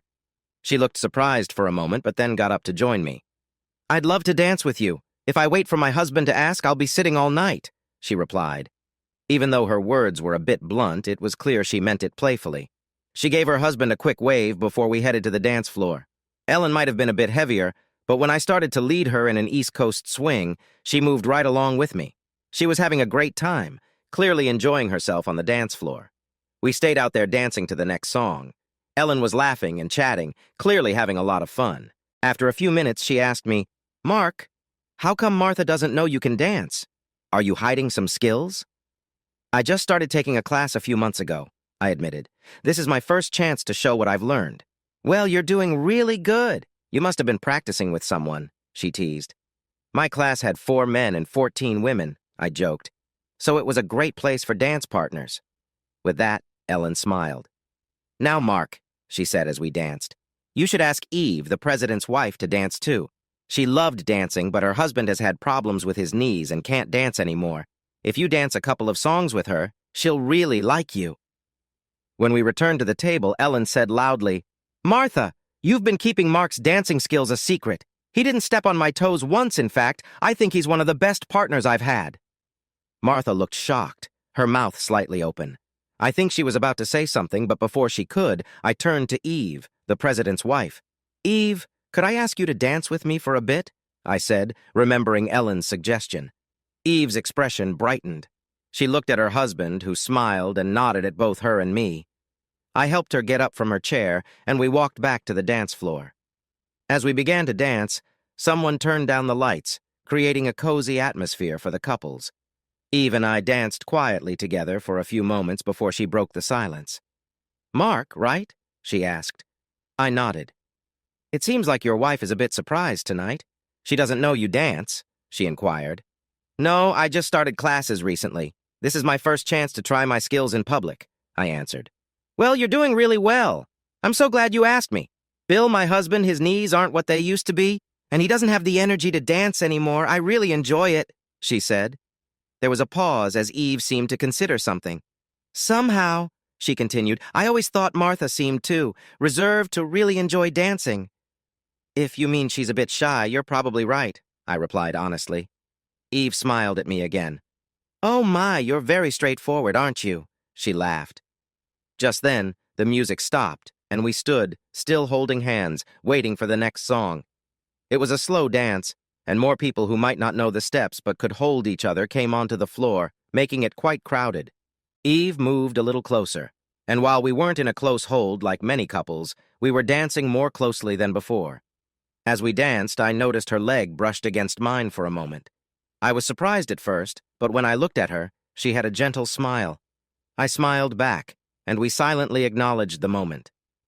From then on, when we turned in a way that wouldn't be seen by anyone, I kept my leg near hers, happy to share this special moment. Luckily, the lights were low, and everyone around us was focused on each other. Eve maintained her smile and kept her eyes on me. I could hear her breathing a bit quicker. When Eve's eyes started to slip closed, I could tell she was feeling the moment deeply. Then she whispered, "Hold me close, so I don't lose my balance." I made sure to keep my arm around her waist firmly, so when she leaned against me, she felt safe. I was thrilled by our connection as the dance came to an end. She looked me in the eye and smiled. "Thank you, Mark. I can't express how much I enjoyed dancing with you. The pleasure was all mine, I answered. We walked back to our table, linking arms. When we got there, I pulled her chair out for her. Before I could say anything, though, the director's wife, who had been quiet at dinner, suddenly stood up and walked over to me. "I'm not waiting any longer," she said, looking at me. "Let's dance." Without waiting for my reply, she took my hand and led me away. As we walked back to the dance floor, I was trying to remember her name. I think she noticed my pause. "My name is Martina, by the way," she said with a friendly smile. "Sorry, if we had talked earlier, you might have remembered. I often get bored at these events and stay quiet. But," she continued, "I saw you dancing and thought this might be more fun tonight." "Are you one of Bob's students at the college?" she asked, showing she knew a bit about me. "Yes," I replied. "You know Bob, I take it?" "Yes, I do. Has he shown you how to do a quick step?" she asked as an upbeat song started playing. I didn't answer right away. I just took her hand and we began to dance. They say if your partner is good, it makes you look better. Martina was good, and it felt great to dance with her. She laughed and taught me new steps as we moved. "I've been taking lessons from Bob and his wife at their studio for a couple of years," she explained, "so I recognized his style in your dancing. And Ellen mentioned that you had been taking classes for a couple of months at Bob's class." "Funny, I got the feeling your wife didn't know you were taking ballroom dance lessons." Martina laughed again. "What?" I asked, worried I might have said something wrong, but she leaned closer to speak softly. "Did Eve really have a moment during that slow song?" she asked playfully. I was surprised. I hoped it wasn't obvious. She must have sensed my thoughts. "No one else saw it," she quickly added. "Just that I happened to catch her expression for a moment while I was coming back from the restroom. My dear Martina, even if something happened, a gentleman wouldn't say," I told her. "So she did. Wow, I should try that sometime," she said with a playful grin. "Not with me," I joked. "I don't want to deal with a bunch of upset husbands because I danced with their wives." "Oh, you are no fun," she said, sticking her tongue out at me. "Maybe another time. Speaking of husbands and wives, you know that many of the wives out there are hoping you will ask them to dance?" she suggested. Just then, as the music stopped and we began to head back to our table, a young man approached us. Martina told me she would return to the table by herself and moved on. A young man asked if I would dance with his wife since he didn't know how to dance. I said sure, and he signaled for her to join me. For the next few dances, wives came up or their husbands asked me to give them a turn. They were all very nice people, and the retirement party was turning out to be a fun time for me. But I was starting to feel tired, so I politely stepped away and went back to our table. Ellen, Eve, and Martina were having a great time, chatting about my dancing. I sensed they were teasing a little since Martha hadn't danced with me and didn't seem interested at all. Martha sat there smiling, but it didn't reach her eyes. "Well, I think my husband has danced enough for tonight, don't you, dear?" she said, though it sounded more like a command than a question. "Oh, I don't know. Maybe after I catch my breath," I replied, enjoying the competition with her, which made my dance partners smile. Her next words were quiet but sharp, revealing her frustration from the night. "You are done for the night." It felt like a clear command. I looked around and smiled at the others at our table before getting up. "If you'll excuse me." And then I left.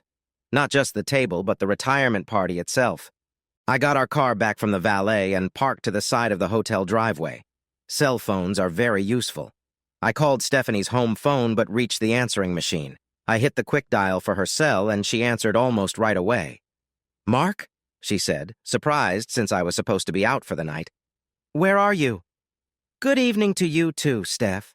The retirement party ended early, and I'm looking for something else to do since I'm all dressed up in my tux," I told her with a cheerful tone. "If you don't mind hanging out with friends, you could join us. We're at the Blue Parrot, the new jazz club on 1st Street, she said, and I could hear music in the background.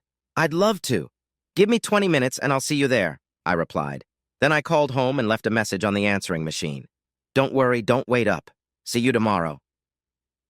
As soon as I entered the club, I spotted Steph and a couple of other women at a corner table with a long, cushioned seat. The club seemed to be named after a famous nightclub from a classic movie. There was a man who looked a bit like the actor from that film, wearing a fez, and the decorations inside looked inspired by the movie as well. It was an enjoyable evening, and with a live jazz band playing, the place was lively. Steph moved closer to her friends as I sat down at the end of the seat. One woman with Steph looked at me and seemed pleased to see me, even though I didn't know her. "So, you're the one who has made Stephanie happy again?" she asked with a playful tone. I stumbled over my words. "Don't mind them," Steph said warmly. "This is my sister Alice and my sister-in-law Marge. And you two, be nice.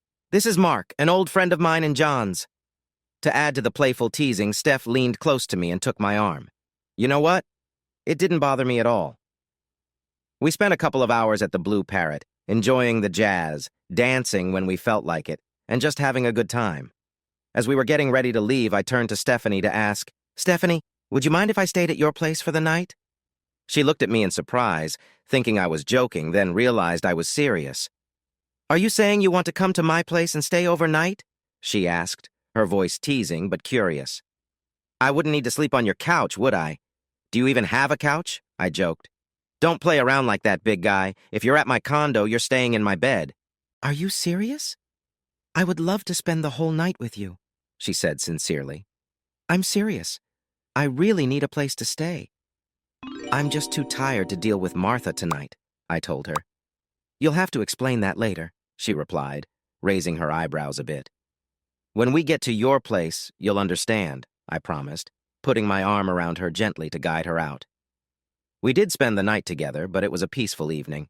I was too worn out from the long day and the busy night. I felt drained both physically and emotionally. By being with her that evening, I showed my feelings for Martha, or at least my thoughts about our relationship. I hadn't planned on it being a turning point, but it turned out that way. Stephanie and I talked for an hour about the situation before we decided to sleep. I was completely honest with her. I had strong feelings for Stephanie. She was meeting my needs in ways I thought a partner should, not just in physical ways. Martha was not. In return, I was meeting her needs too. It was with Stephanie that I shared thoughtful conversations, companionship, and a desire to be there for her.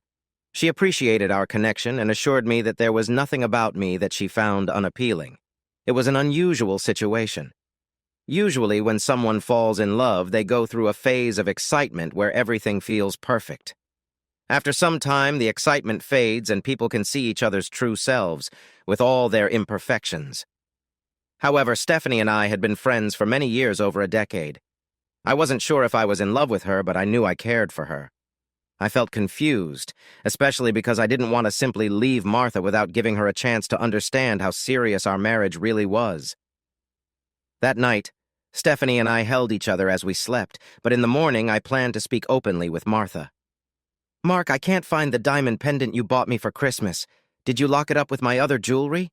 she asked, expecting a straightforward answer. I knew the pendant would have looked lovely with her outfit. "No, Martha, I returned it to the jeweler and got my money back," I said, bracing myself for her reaction. "Mark, if you're joking, it's not funny. Can you just go get my pendant?" she insisted, her tone becoming more intense. "No, Martha, it's not a joke. You told me to return it if I thought giving it to you meant we were close. I thought about it and realized that expensive gifts are part of showing care. So, I took it back," I explained. I wasn't sure if she would react very emotionally or get very upset.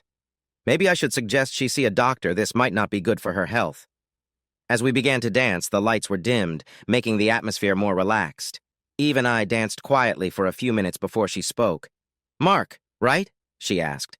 I nodded.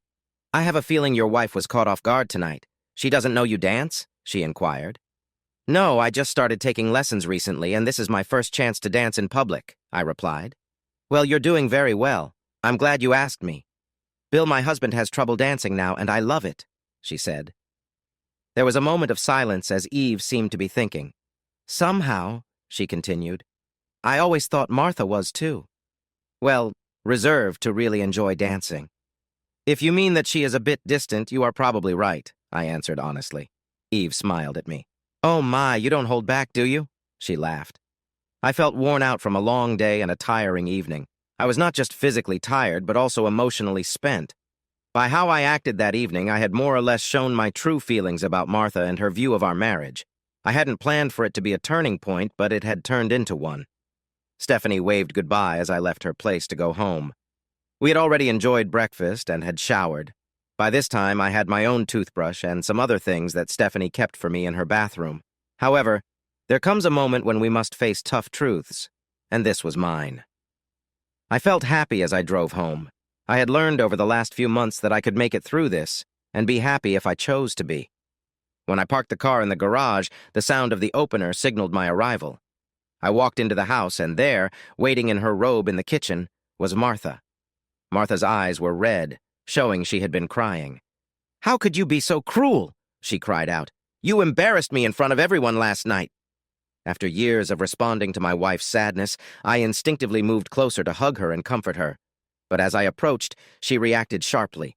"Don't you touch me. Stay away from me." Her words took me by surprise and reignited my frustration at her rejection of my comfort so quickly after I got home.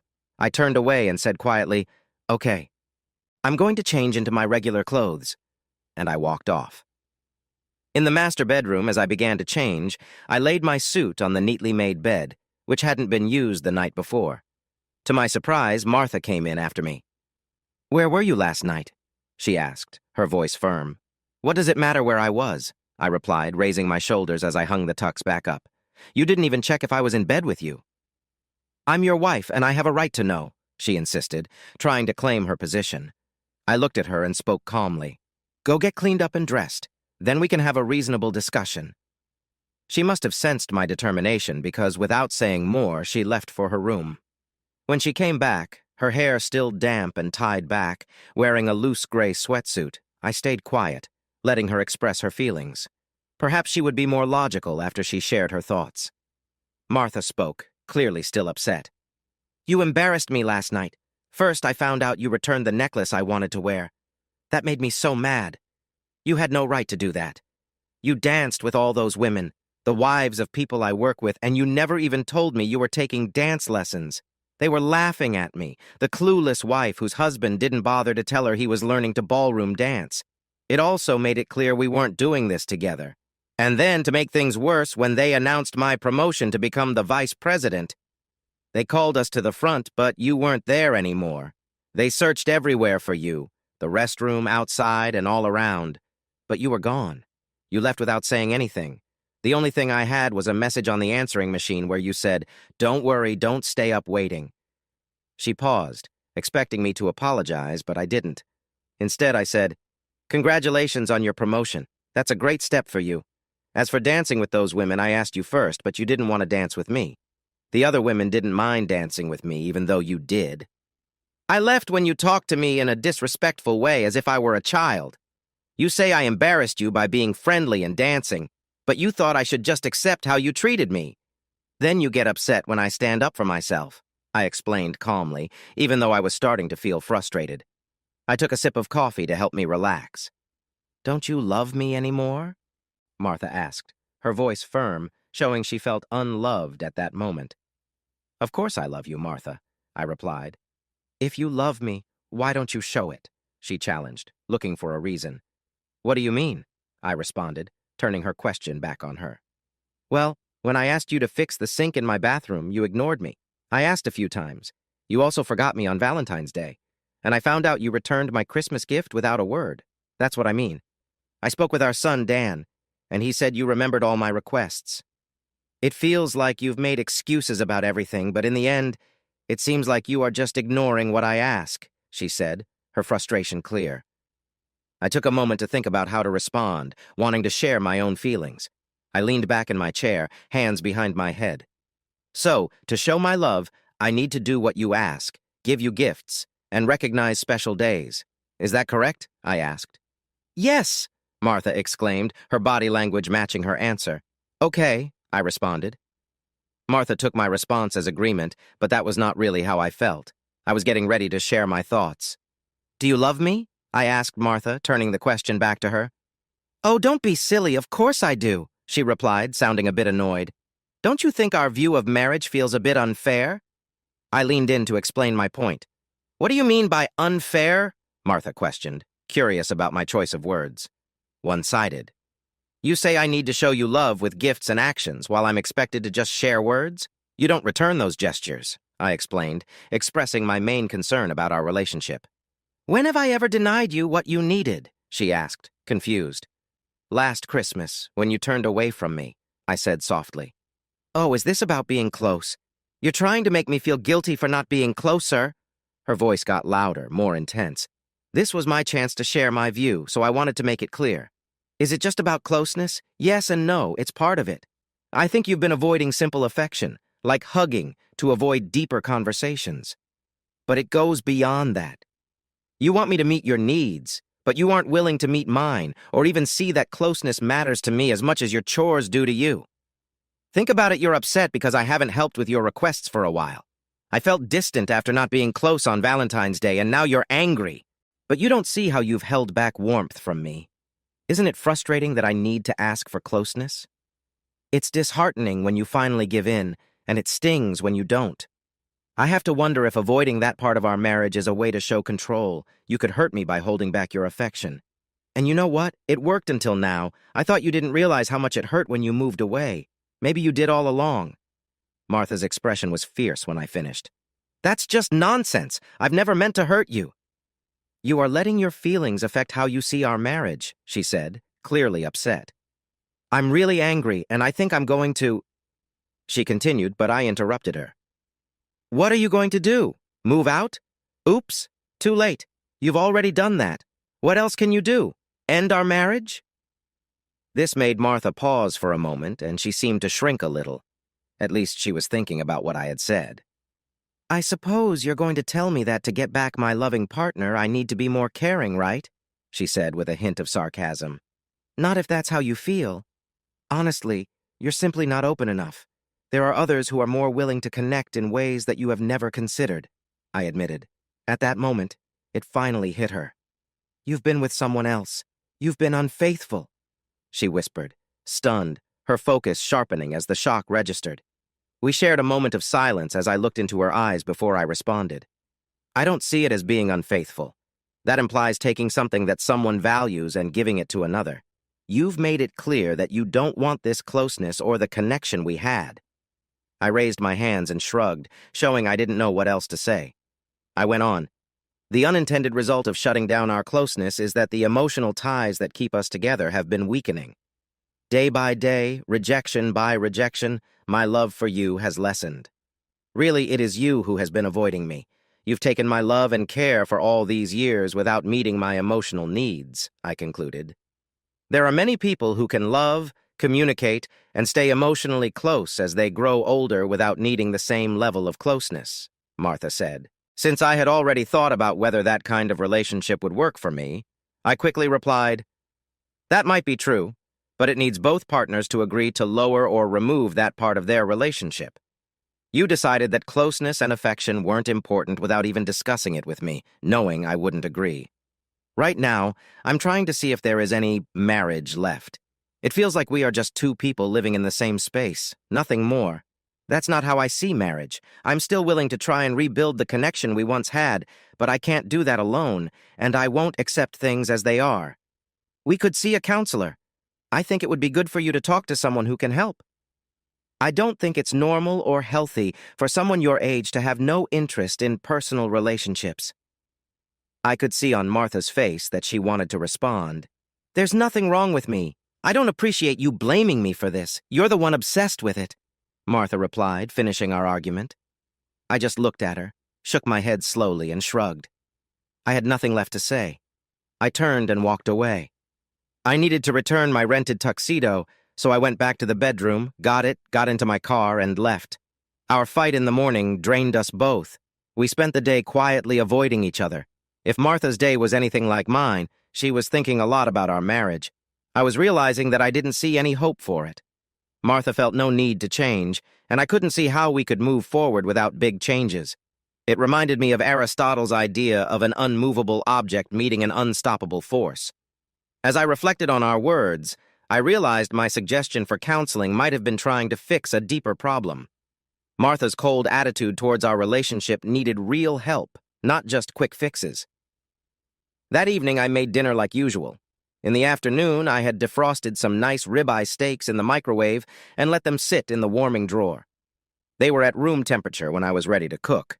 I seasoned the steaks with salt and pepper and put them in a hot pan with a little oil, cooking them for about 2 minutes on each side. Then, I moved the pan to my preheated oven at 400 degrees for another 7 minutes. After taking the pan out, I rested the steaks on a plate covered loosely with foil for 5 minutes. I returned the pan to the stove and cooked some sliced portobello mushrooms in the leftover juices, adding butter and a splash of Jack Daniels to enhance the flavor. The smell was amazing, and I put the sautéed mushrooms on top of the steaks. For the side, I took a pre-packaged salad mix and added some crumbled gorgonzola cheese and green olives. I toasted a couple of sourdough bread rolls, buttering them halfway through to let the butter melt. The meal was over. Simple enough. Martha came to sit with me at the table. There wasn't much discussion, but we tried to be polite. A few times I noticed her looking at me in a strange way, but when I smiled back to encourage her, she just glanced down at her food. Once dinner was done, we went our separate ways like usual. I headed to my office to work on my computer and read my latest book, while Martha either read or watched TV in the living room. Since I hadn't had much sleep the night before, I decided to go to bed early. I took a hot shower to relax and wash away my worries. After that, I followed my routine, brushing my teeth, taking my medication, and putting on some pajama pants. Then, it was time for bed. I was surprised when, shortly after turning off the lights, the bedroom door opened. Martha, smelling fresh from her shower and wearing my favorite perfume, slipped into bed next to me.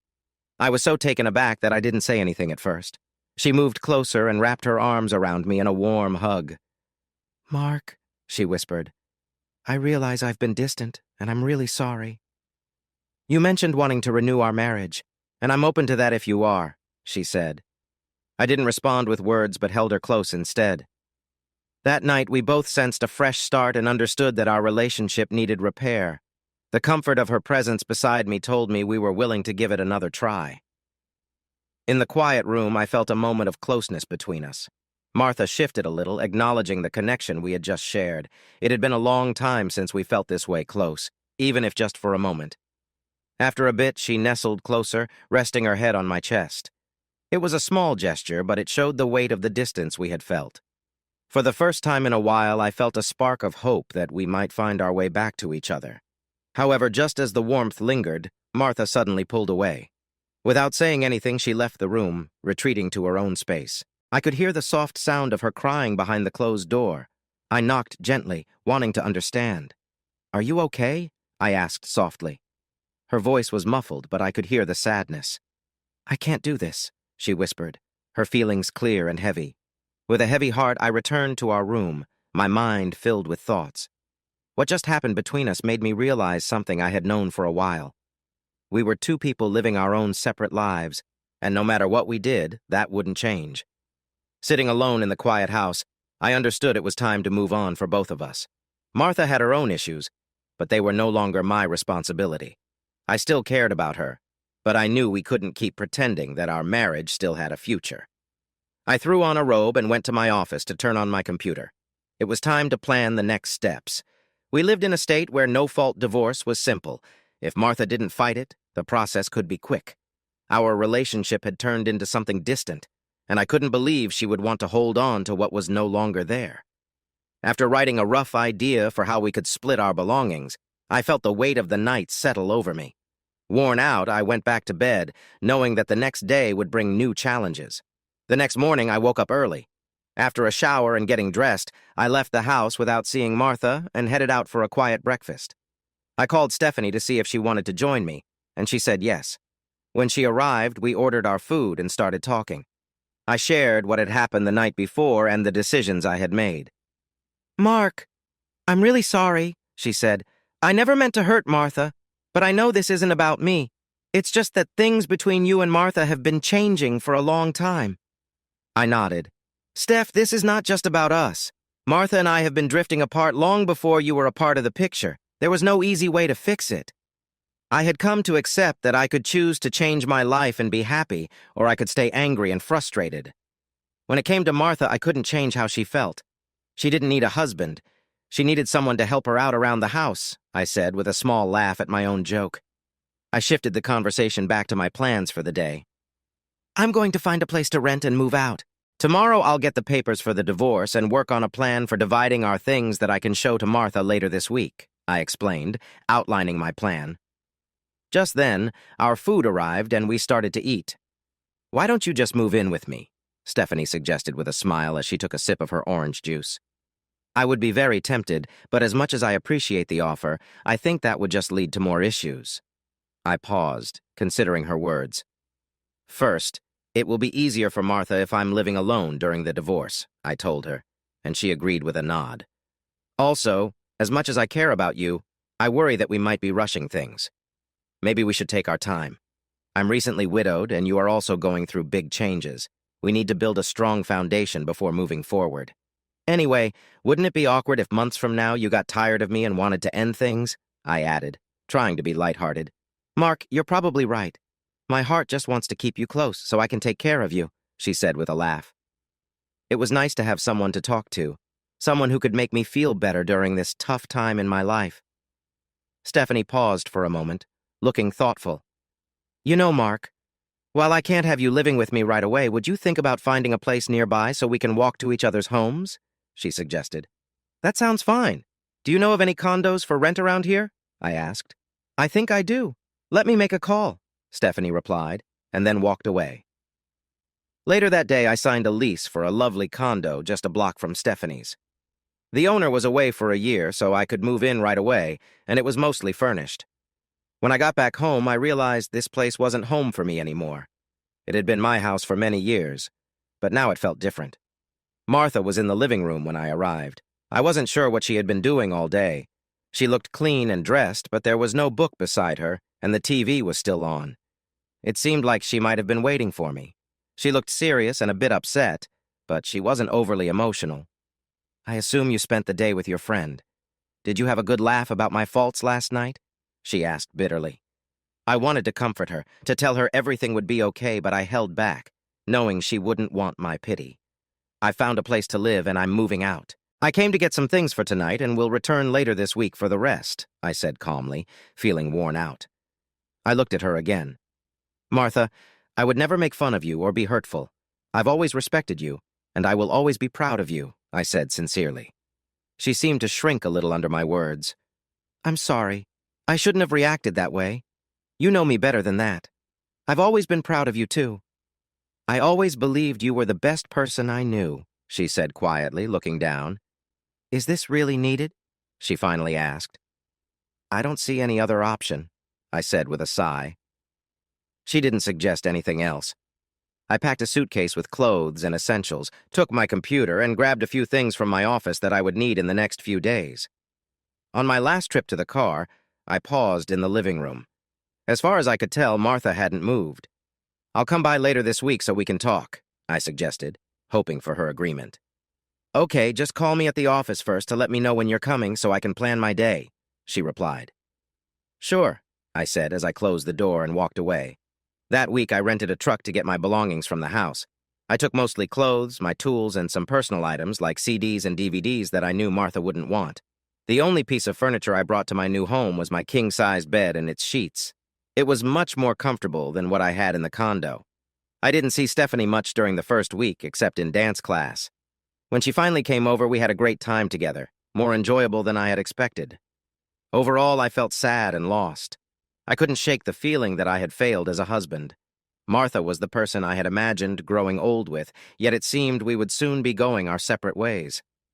That evening, I called my sons, Dan and Josh, to share a bit about what was going on.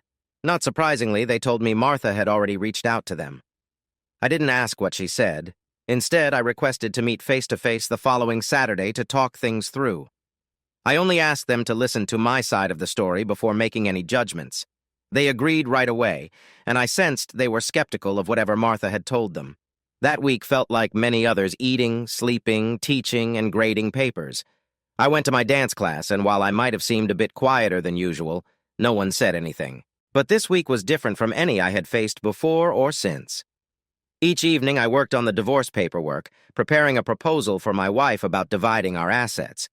It was actually quite straightforward for us. Martha and I each had our retirement plans and jobs.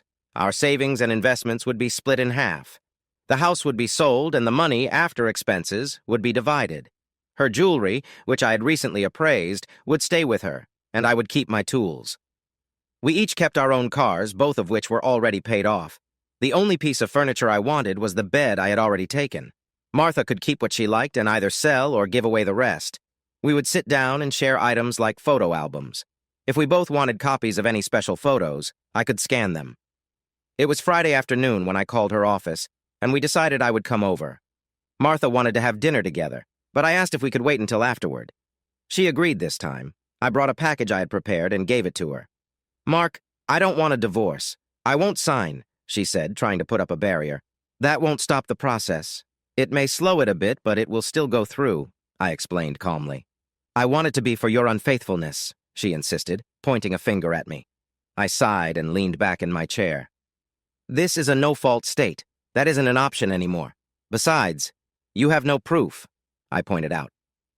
This went on for a while, and finally I left her with a copy of the papers. I suggested she talk to an attorney, but stressed that if we could manage this ourselves, it would be easy and inexpensive. We both believed that lawyers could turn anything into a complicated, costly, and difficult situation. The next day, Saturday, my sons decided to come over to talk face-to-face. I invited them to join me at the condo, and they agreed. When they arrived, I welcomed them in and showed them around. I wasn't just showing them my new place, I wanted to show that I was living alone. They saw that the closets held only my clothes, there were no signs of a woman in the bathrooms, and it was clear that no one else lived there.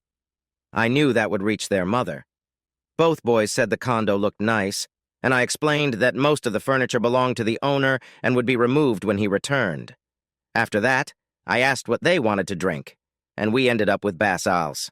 "Mom says you moved out because you have a girlfriend," Dan started. He seemed neutral in his tone, as if he didn't completely believe it. Josh nodded, confirming that Martha had told him the same. I wanted to be honest and hoped they would listen fairly. "Dan and Josh, it's true that I've been seeing another woman, but that only started last Christmas and really not until February. Just a couple of months have passed. But I need to make something clear that your mother doesn't seem to understand. This woman is not the cause. She is an effect, and has nothing to do with the problems between your mother and me," I explained. "How do you mean?" Josh asked. "Boys, since you both moved out for college, your mother has been less and less present with me. You are both adults now, so I'll be honest, she stopped showing affection, like hugs and other caring gestures. It didn't happen overnight. It was small changes over time. I didn't notice how distant she had become until she moved from our bedroom into Dan's old room a few years ago. Even last Christmas, she only came back to our bedroom while you were visiting. As soon as you left, she went back to her room," I said. Dan seemed curious. "I was wondering about that," he said. "She kept coming into our room and going to the bathroom for things. I thought, why doesn't she just keep her stuff in her own bathroom?" I agreed with a nod. "I hope neither of you has to deal with something like this in your own marriages. If you do, I hope you can talk about it early because it just gets more painful and uncomfortable to feel ignored. I really wish you are more aware than I was. I never expected this, so I wasn't paying attention, and I regret that. Anyway, I've tried to talk to her about seeking help together, like seeing a counselor or a doctor to figure out what might be wrong, but she wouldn't listen. I even wondered if there was something wrong with me that made me unappealing. I went to the doctor, and they said I was perfectly fine for my age. So I assume whatever she finds unappealing isn't due to any health issue on my part. She claims that there's nothing wrong with being married and not showing affection at our age," I said, feeling frustrated just thinking about it. Dan and Josh exchanged glances, looking a bit shy. Then Josh spoke. "Dad, this feels really odd. When we were all together for Christmas, Dan and I talked about something similar." "You and your mom's relationship?" I asked, surprised. The boys smiled. "No, not that. As we talked, we both realized that we had noticed something about our mom while growing up, but we had never shared it with each other. She didn't seem to understand anyone else's point of view," he said. Dan added, "Whenever we tried to explain our thoughts on any topic like politics or dating if Mom disagreed, it felt impossible to get her to see things our way. She only saw it her way, no exceptions." I was surprised at how insightful my boys were. "Dad, are you really going through with the divorce?" Josh asked, getting right to the heart of my dilemma. "I hoped that moving out and filing the papers would wake your mother up and make her get some help. But, as you both pointed out, I don't expect that to happen," I replied. We sat in silence for a moment. "You know," I said, "I've been thinking a lot about something this week." When I remember the early days of my relationship with your mom, I wonder if the signs were already there. When I would approach her at a party and put my arm around her, I could sense she felt a bit uneasy. I always thought she was just shy and didn't like hugs in public. But now I think she has never really been comfortable with closeness. She tolerated it for your sake when you were growing up. Once you boys left home, she accomplished what she wanted and didn't feel the need to keep that closeness. Josh and Dan nodded, as if they remembered similar moments. Maybe I was too blind to see that your mom and I were quite different from the start. I wanted a close emotional bond, but she didn't. It's not her fault, it's just how she is, I said. But she has always been a wonderful mother to you, and she is a great grandmother to your kids, I added. Dad, Dan asked, do you still love Mom? I honestly don't know, son, I replied. I respect and admire her for her good qualities, but right now, we have grown so far apart emotionally that I struggle to understand my feelings for her. Maybe after some time, when I can be more objective, I might have a clearer answer. Dan and Josh left soon after, but we all hugged, and they reassured me that they didn't blame either of us for the separation. We were both parents to our children, and they respected us both without taking sides in our difficult situation. One Monday afternoon, I received an unexpected call. Martha reached out to me while I was on a break at school. Mark, I spoke with a lawyer this morning about our divorce. He said you had made a fair offer for dividing our assets. He mentioned that you weren't using money to offset my jewelry and that your tools are not as valuable. Since I earned a promotion and now make more money, he said I might end up paying you instead, she explained. I don't want to cause you any financial trouble, Martha, I said again. But Mark, I don't want a divorce. I want you to come back home, she said softly. Martha, we don't need to rush the divorce.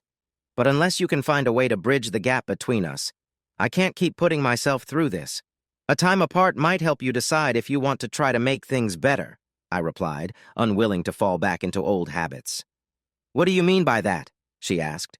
Just sign the papers and send them to me. I'll keep them safe until we talk again. If you truly want to change, we might have a chance, I explained. She signed the papers and sent them over, and as I promised, I stored them away. We agreed to split our shared financial resources evenly into 2 accounts so we could each manage our share. The main challenge left was figuring out what to do with our house if that became necessary. Despite our issues, life continued. In the upcoming months, I returned to my usual routine.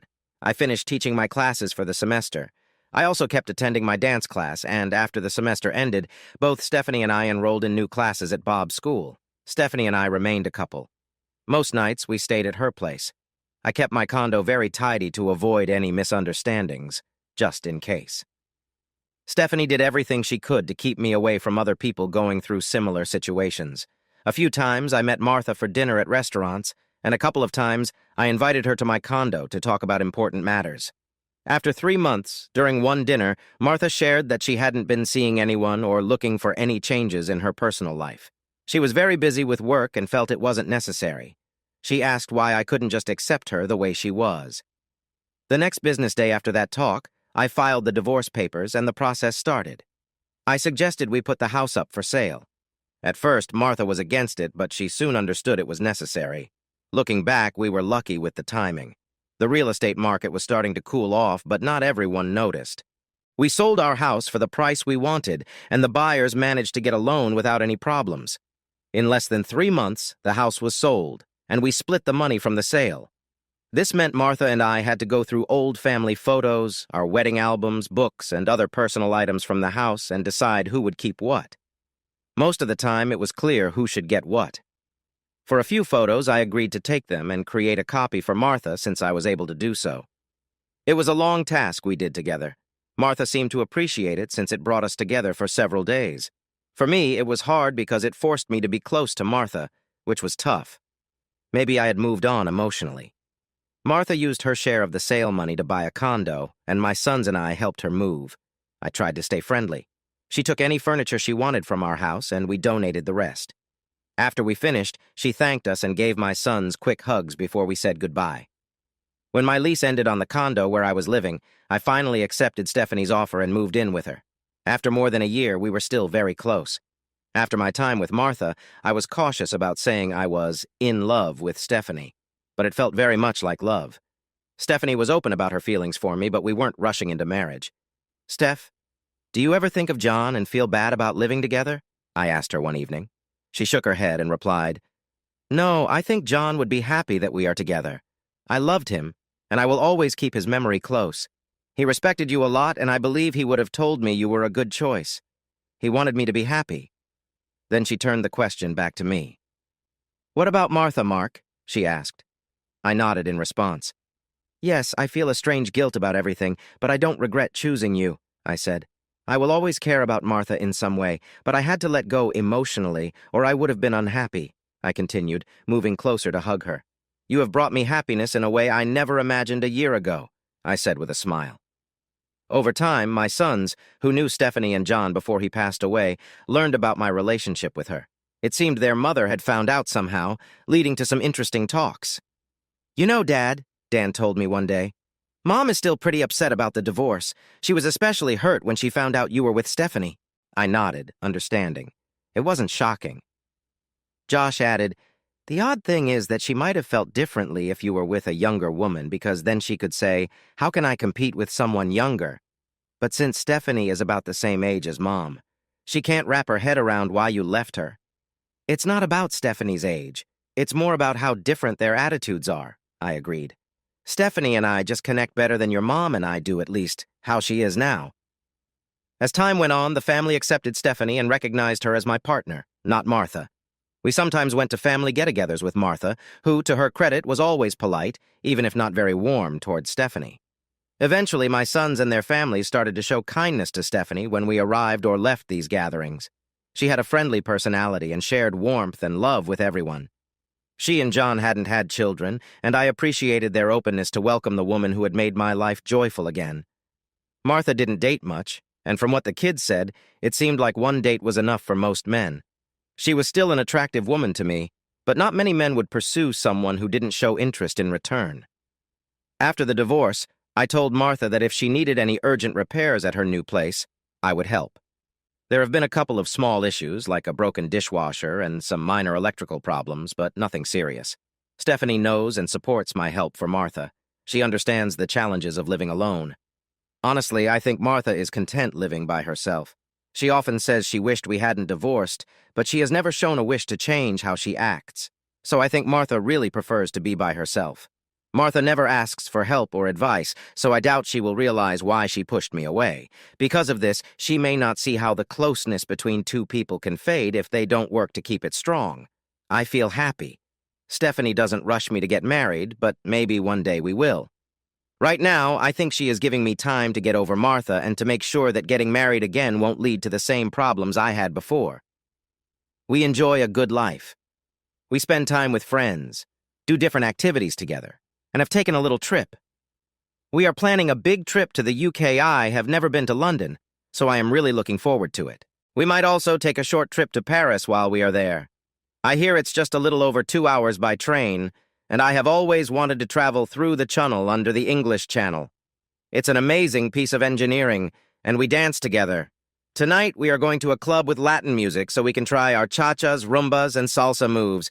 Oh no, it's getting late, and I need to catch up with Stephanie. It takes two to dance, you know. Hey, listeners of Lady Cheating Tales, if you loved today's story, make sure to hit subscribe and turn on notifications. We've got more thrilling tales on the way, so don't miss out. Thanks for listening, and see you in the next story.